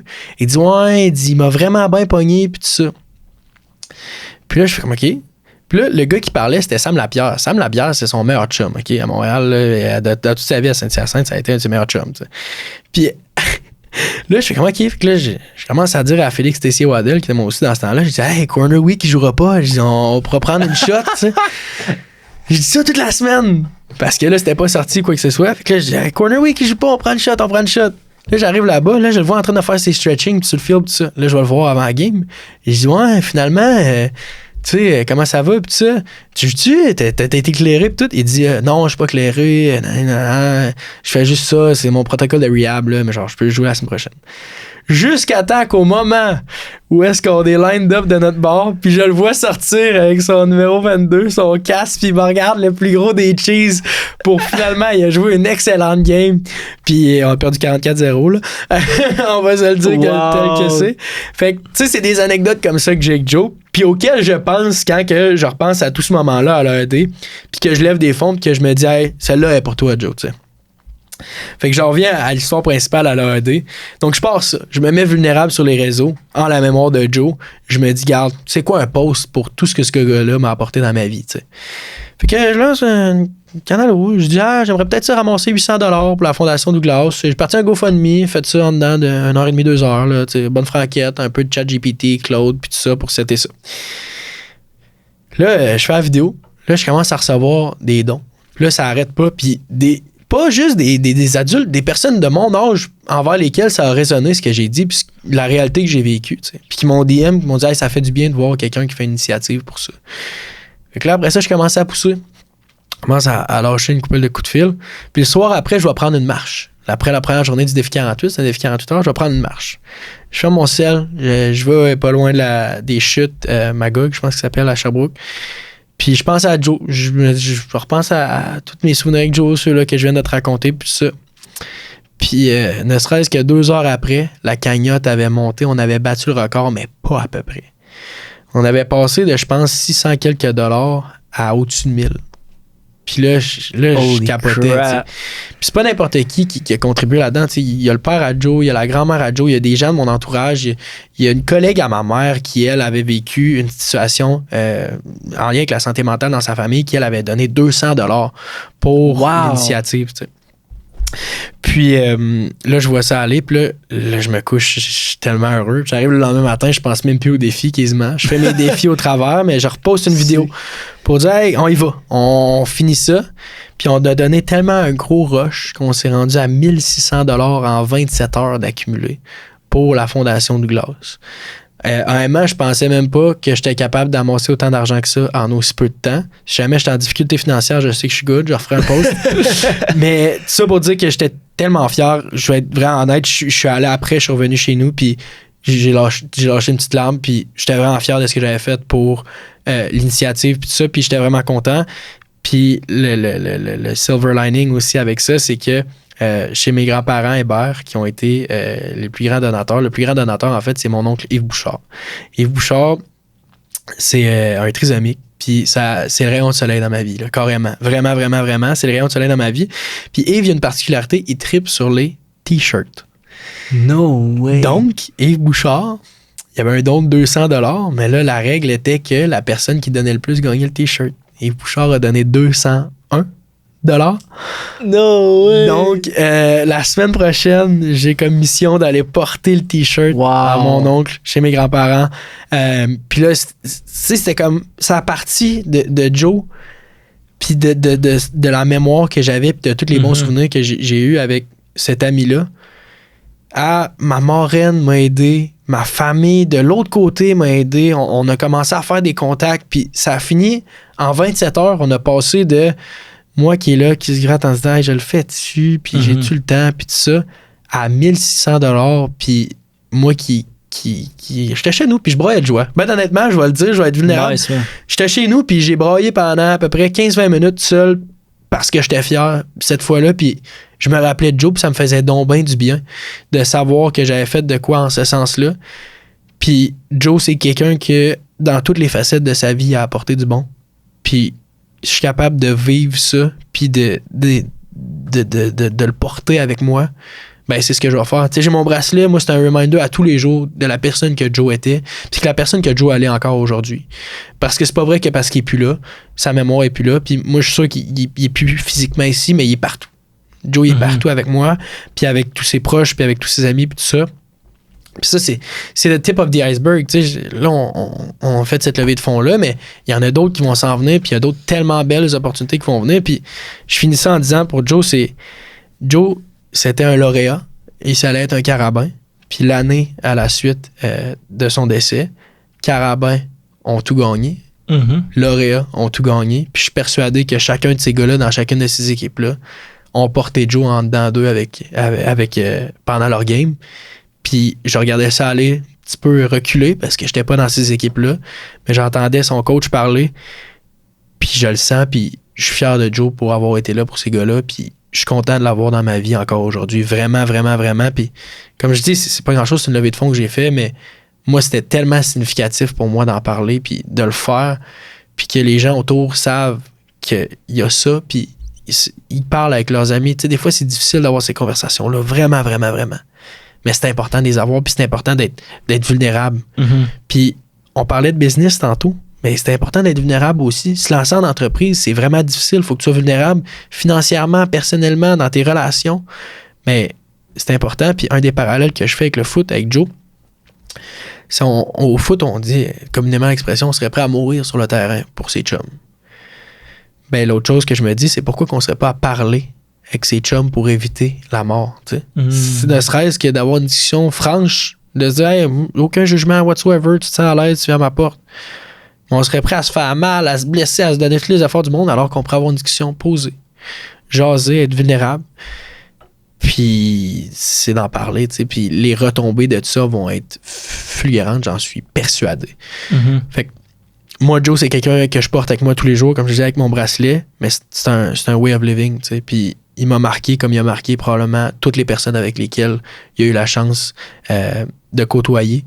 Puis, on est rendu là aujourd'hui, puis des petites initiatives comme ça, ça a l'air d'être des petites initiatives, mais pour moi, ça a été une de mes plus grosses victoires de cette année. Il y a le camp des champions, mais ce petit défi 48-là, qui au final, bien honnête, quand t'es déjà parti, ne te sert pas à grand-chose, m'a amené à faire ça, qui a été de le plus loin un de mes plus gros highlights. Mm-hmm. Donc, c'est ça, puis avec la gang de l'école d'entrepreneurship de Beauce, on s'était mis des défis. Il y a de ça 3 mois qu'on a renommé en fin de semaine. Puis un de mes défis que je m'étais même pas souvenu, c'était de m'engager dans ma première cause en lien avec la santé mentale. Puis je l'avais oublié. Honnêtement, je l'aurais même pas fait. Tu l'avais dans ton subconscient? Puis finalement, c'est arrivé. Puis moi, je pense que c'était un signe de dire là, fallait que je me lance. Puis là, je me suis lancé pour la première fois. Puis à partir de là, on a d'autres idées. Je peux pas parler en ce moment. Mais honnêtement, there's no looking back. Puis ce qui s'en vient, c'est merveilleux. Là. Vraiment, vraiment, vraiment. Là. J'ai vraiment hâte pour ce qui s'en vient. Puis la mémoire de Joseph va jamais mourir, 100%. Puis il va être toujours là avec nous autres, 100%. Merci d'avoir partagé ça. Non, j'ai eu des frissons, mon gars. C'était vraiment bon. Félicitations pour ça. Merci. Moi, je respecte ça énormément. Il n'y a rien au monde qui peut nous empêcher en tant qu'être humain de faire ce qu'on a envie de faire. C'est des décisions, c'est nos décisions à prendre. Je respecte ça, puis honnêtement, peu importe la façon comment je peux aider, j'avais partagé ton vidéo, whatever, je vais le faire. Ça me fait extrêmement plaisir. Pour vrai, je trouve ça exceptionnel. Tu parlais d'être vulnérable. J'ai un podcast, mais je parle jamais de moi sur le podcast. Mais il y a les choses que les gens voient pas. Souvent, c'est là que les choses se passent vraiment. Puis moi, il y a eu des moments où je me sentais extrêmement seul parce que je vis dans une réalité complètement différente que la majorité des gens de notre âge. C'est-à-dire, j'ai mon podcast, j'ai mes 2 projets principaux qui me représentent en tant que moi, William Rochefort. Où est-ce que je m'en vais avec ça, c'est que il y a eu des moments où je me sentais tellement seul que, j'étais tout seul chez nous, puis je broyais aussi, bro. Mais moi, j'étais juste perdu, puis je savais pas. Puis tu parlais de te trouver des gens avec qui parler, mais moi, quand j'ai réalisé que c'était ça que j'avais besoin, c'est trouver quelqu'un avec qui je voulais juste parler. Puis moi, c'était pas de parler avec un ami, c'était pas de parler avec un membre de ma famille. Moi, je voulais quelqu'un avec qui avait aucun biais, qui peut me dire les vraies choses. Parce que moi, j'ai besoin de me faire brasser dans la vie, en fait. Là. C'est ça que j'ai besoin d'avoir. Fait que je voulais trouver quelqu'un qui est capable de me dire les vraies choses, mais aussi que je respectais assez. Tu sais. Ouais. Puis moi, si j'ai un conseil que je peux donner, c'est si vous avez de la misère à parler avec vos amis, de la misère à parler avec votre famille, whatever, essayez de trouver cette personne-là. Tu sais. Ça paraît con, mais moi, la personne, sans dire que c'était un inconnu, c'était une connaissance. Puis aujourd'hui, cette personne-là a un impact énorme. Puis aujourd'hui, je suis fier de dire qu'on a créé une bonne relation. Puis cette personne-là pourrait être mon père, peut-être pas mon grand-père, là, mais pourrait être mon père. C'est ça qui est fou, pareil. Puis il n'y a aucun rapport dans ma vie. Là. C'est ça qui est fou. Fait en tout cas, si je pouvais ajouter, donner du pouce à ce que tu as dit, ouais, c'est ça que j'avais envie de partager. Mais c'est excellent. Puis moi, Joseph, à la base, quand on s'est rencontrés, on s'est rencontrés quand même tard. On s'est rencontrés, on avait 17 ans. T'sais. Mais au début, on était je jouais à Saint-Hyacinthe, je jouais en Beauce. Puis au final, on avait des enjeux dans nos vies personnelles qui se rassemblaient. Puis à un moment donné, je disais, en passant, telle affaire, j'ai entendu que toi aussi, c'était peut-être un petit peu plus difficile. Ouais. Là, à ce moment-là, moi, j'utilise cette expression-là, on s'est mis les culottes à terre, puis on a été vulnérables. Puis à la base, au début, Joseph, c'était un gars que je connaissais. Puis il n'y a pas eu le moment connaissance, tout ça. Là. Passer d'un gars que je connais pas, on a été vulnérables. Après, ça a été une des personnes les plus influentes dans ma vie. T'sais. Puis au début, j'étais comme... Tu sais, avec Joe, j'étais pas son meilleur chum, puis c'était pas mon meilleur chum, puis on n'était pas proches comme ça. Comme il pouvait l'être avec ses chums de Saint-Hyacinthe ou les gars qu'il voyait tous les jours. On veut pas, on avait 3-4 heures de distance entre nous autres. Mais avec un cellulaire, juste de se texter, puis d'avoir un petit peu cette distance-là, nous permettait, je pense, un peu d'être vulnérables un petit peu plus ensemble. Puis c'est là que j'ai vraiment été chercher la valeur dans cette relation-là. Puis la valeur que je garde aussi aujourd'hui avec moi, de se dire, quand on avait des discussions avec Joe, c'était intentionnel. Quand on se voyait, on avait donc bien du fun, puis c'était donc bien facile, parce qu'on connaissait nos réalités, puis on avait été vulnérables dès le premier jour. Ça faisait en sorte que le plaisir qu'on avait ensemble après à sortir, on était allé au Dagobert une fois à Québec, là. On est sorti d'un bar après, puis c'était une niaiserie, tu sais. Mais maudit qu'on était content de savoir, puis c'était comme si on était des frères, tu sais. On se collait après, puis comme je dis, on se voyait pas plus souvent. Il y avait des meilleurs chums dans la vie, puis tu sais, des gars que j'ai eu la chance de rencontrer par après qui sont exceptionnels, tu sais. Sam Lapierre, qui est un gars qui joue au Carabin en ce moment, j'ai eu la chance de parler à quelques reprises, qui est un humain probablement encore plus hot que le joueur qu'il est. Et puis c'est un sucré joueur de foot. Là, Joseph, c'était ça aussi. T'sais. C'était un humain qui était probablement 8 fois le joueur de foot qu'il était. Aujourd'hui, on se rappelle pas mal plus de lui à cause que c'était un joueur de foot, mais moi, je prône le fait de dire que Joseph Gingras, c'est un humain à part entière. Puis ça a été un des meilleurs humains que j'ai pu rencontrer dans toute ma vie. Puis c'est important pour moi de le dire parce qu'il y a eu un impact sur ma vie qui va être notable pour le restant de mes jours. Puis c'est de dire, c'est pas parce que tu connaissais pas cette personne-là, day one, c'est pas ton ami from kindergarten ou ton papa ou de la famille ou un ami de la famille que ça veut pas devenir cette personne-là. Parce que moi, je suis exactement dans le même bateau que toi à ce niveau-là. T'sais. Moi, jusqu'à l'âge de 17 ans, je savais pas c'était qui. J'arrive là, le gars de Saint-Hyacinthe, fuck off, tu sais. Là, lui disait le gars de la Beauce. Après ça, on arrive. À un moment donné, au début, on jouait pas contre. C'était drôle, on était en D2, D3. On arrive à jouer contre, puis on saillissait plus quand on jouait pas contre qu'après, quand on jouait contre, t'es comme, hey, j'ai vraiment hâte de te voir à Saint-Hyacinthe, tu sais. Puis nous autres, c'était tough, parce qu'on allait jouer des games tough là-bas, puis Joe, il était tough, puis il nous la donnait pas facile. Mais, tu sais, ça a été ça. Puis, tu sais, je veux pas, après ça, je lisais mes messages avec, puis humain en or. Vraiment, vraiment, vraiment, vraiment, vraiment. Puis je suis content que tu aies cette personne-là aujourd'hui, mon Will. Je pense que c'est vraiment important que tu l'aies. Puis juste le fait de parler, je suis sûr que même personnellement, ça t'a fait du bien, mais je suis sûr que ça t'a apporté un autre niveau aussi. Personnellement. Et au final, de façon secondaire, professionnellement aussi. Je suis vraiment content que tu aies cette personne-là. Je pense que c'est vraiment important. Puis peu importe qui pourrait nous écouter, trouvez-la. Des fois, c'est pas facile, mais juste rester ouvert. Un peu comme je disais tantôt avec le réseau, tu sais, rester ouvert. Peut-être que ça va être une personne de votre réseau qui, au final, va être là. Mais c'est important. C'est vraiment important. Je peux pas assez peser l'importance de ça. J'aimerais finir avec un petit hommage à Joe. J'aimerais quand même repose en paix, mon cher. Je t'ai jamais connu, mais j'entends que du bon de toi. En fait, j'ai envie de te montrer...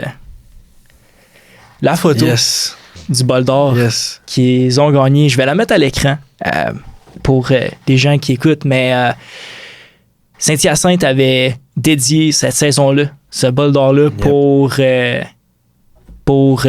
mon cher Joe. Donc, merci d'avoir partagé ça. Donc, Félix, c'était le Game On Podcast. Let's go. Notre invité, le camp des champions, Félix, merci d'avoir participé au Game On. C'est quelle belle discussion, man. Merci à toi. Je pense on a dit Game On, mais la game de la vie aussi a vraiment été importante. Je pense que c'est là qu'on a vraiment une belle dimension dans la discussion qu'on vient d'avoir aussi. Autant personnel, business que encore du personnel. Je pense que tu as une super belle approche. Puis, let's go, man. Sky's the limit.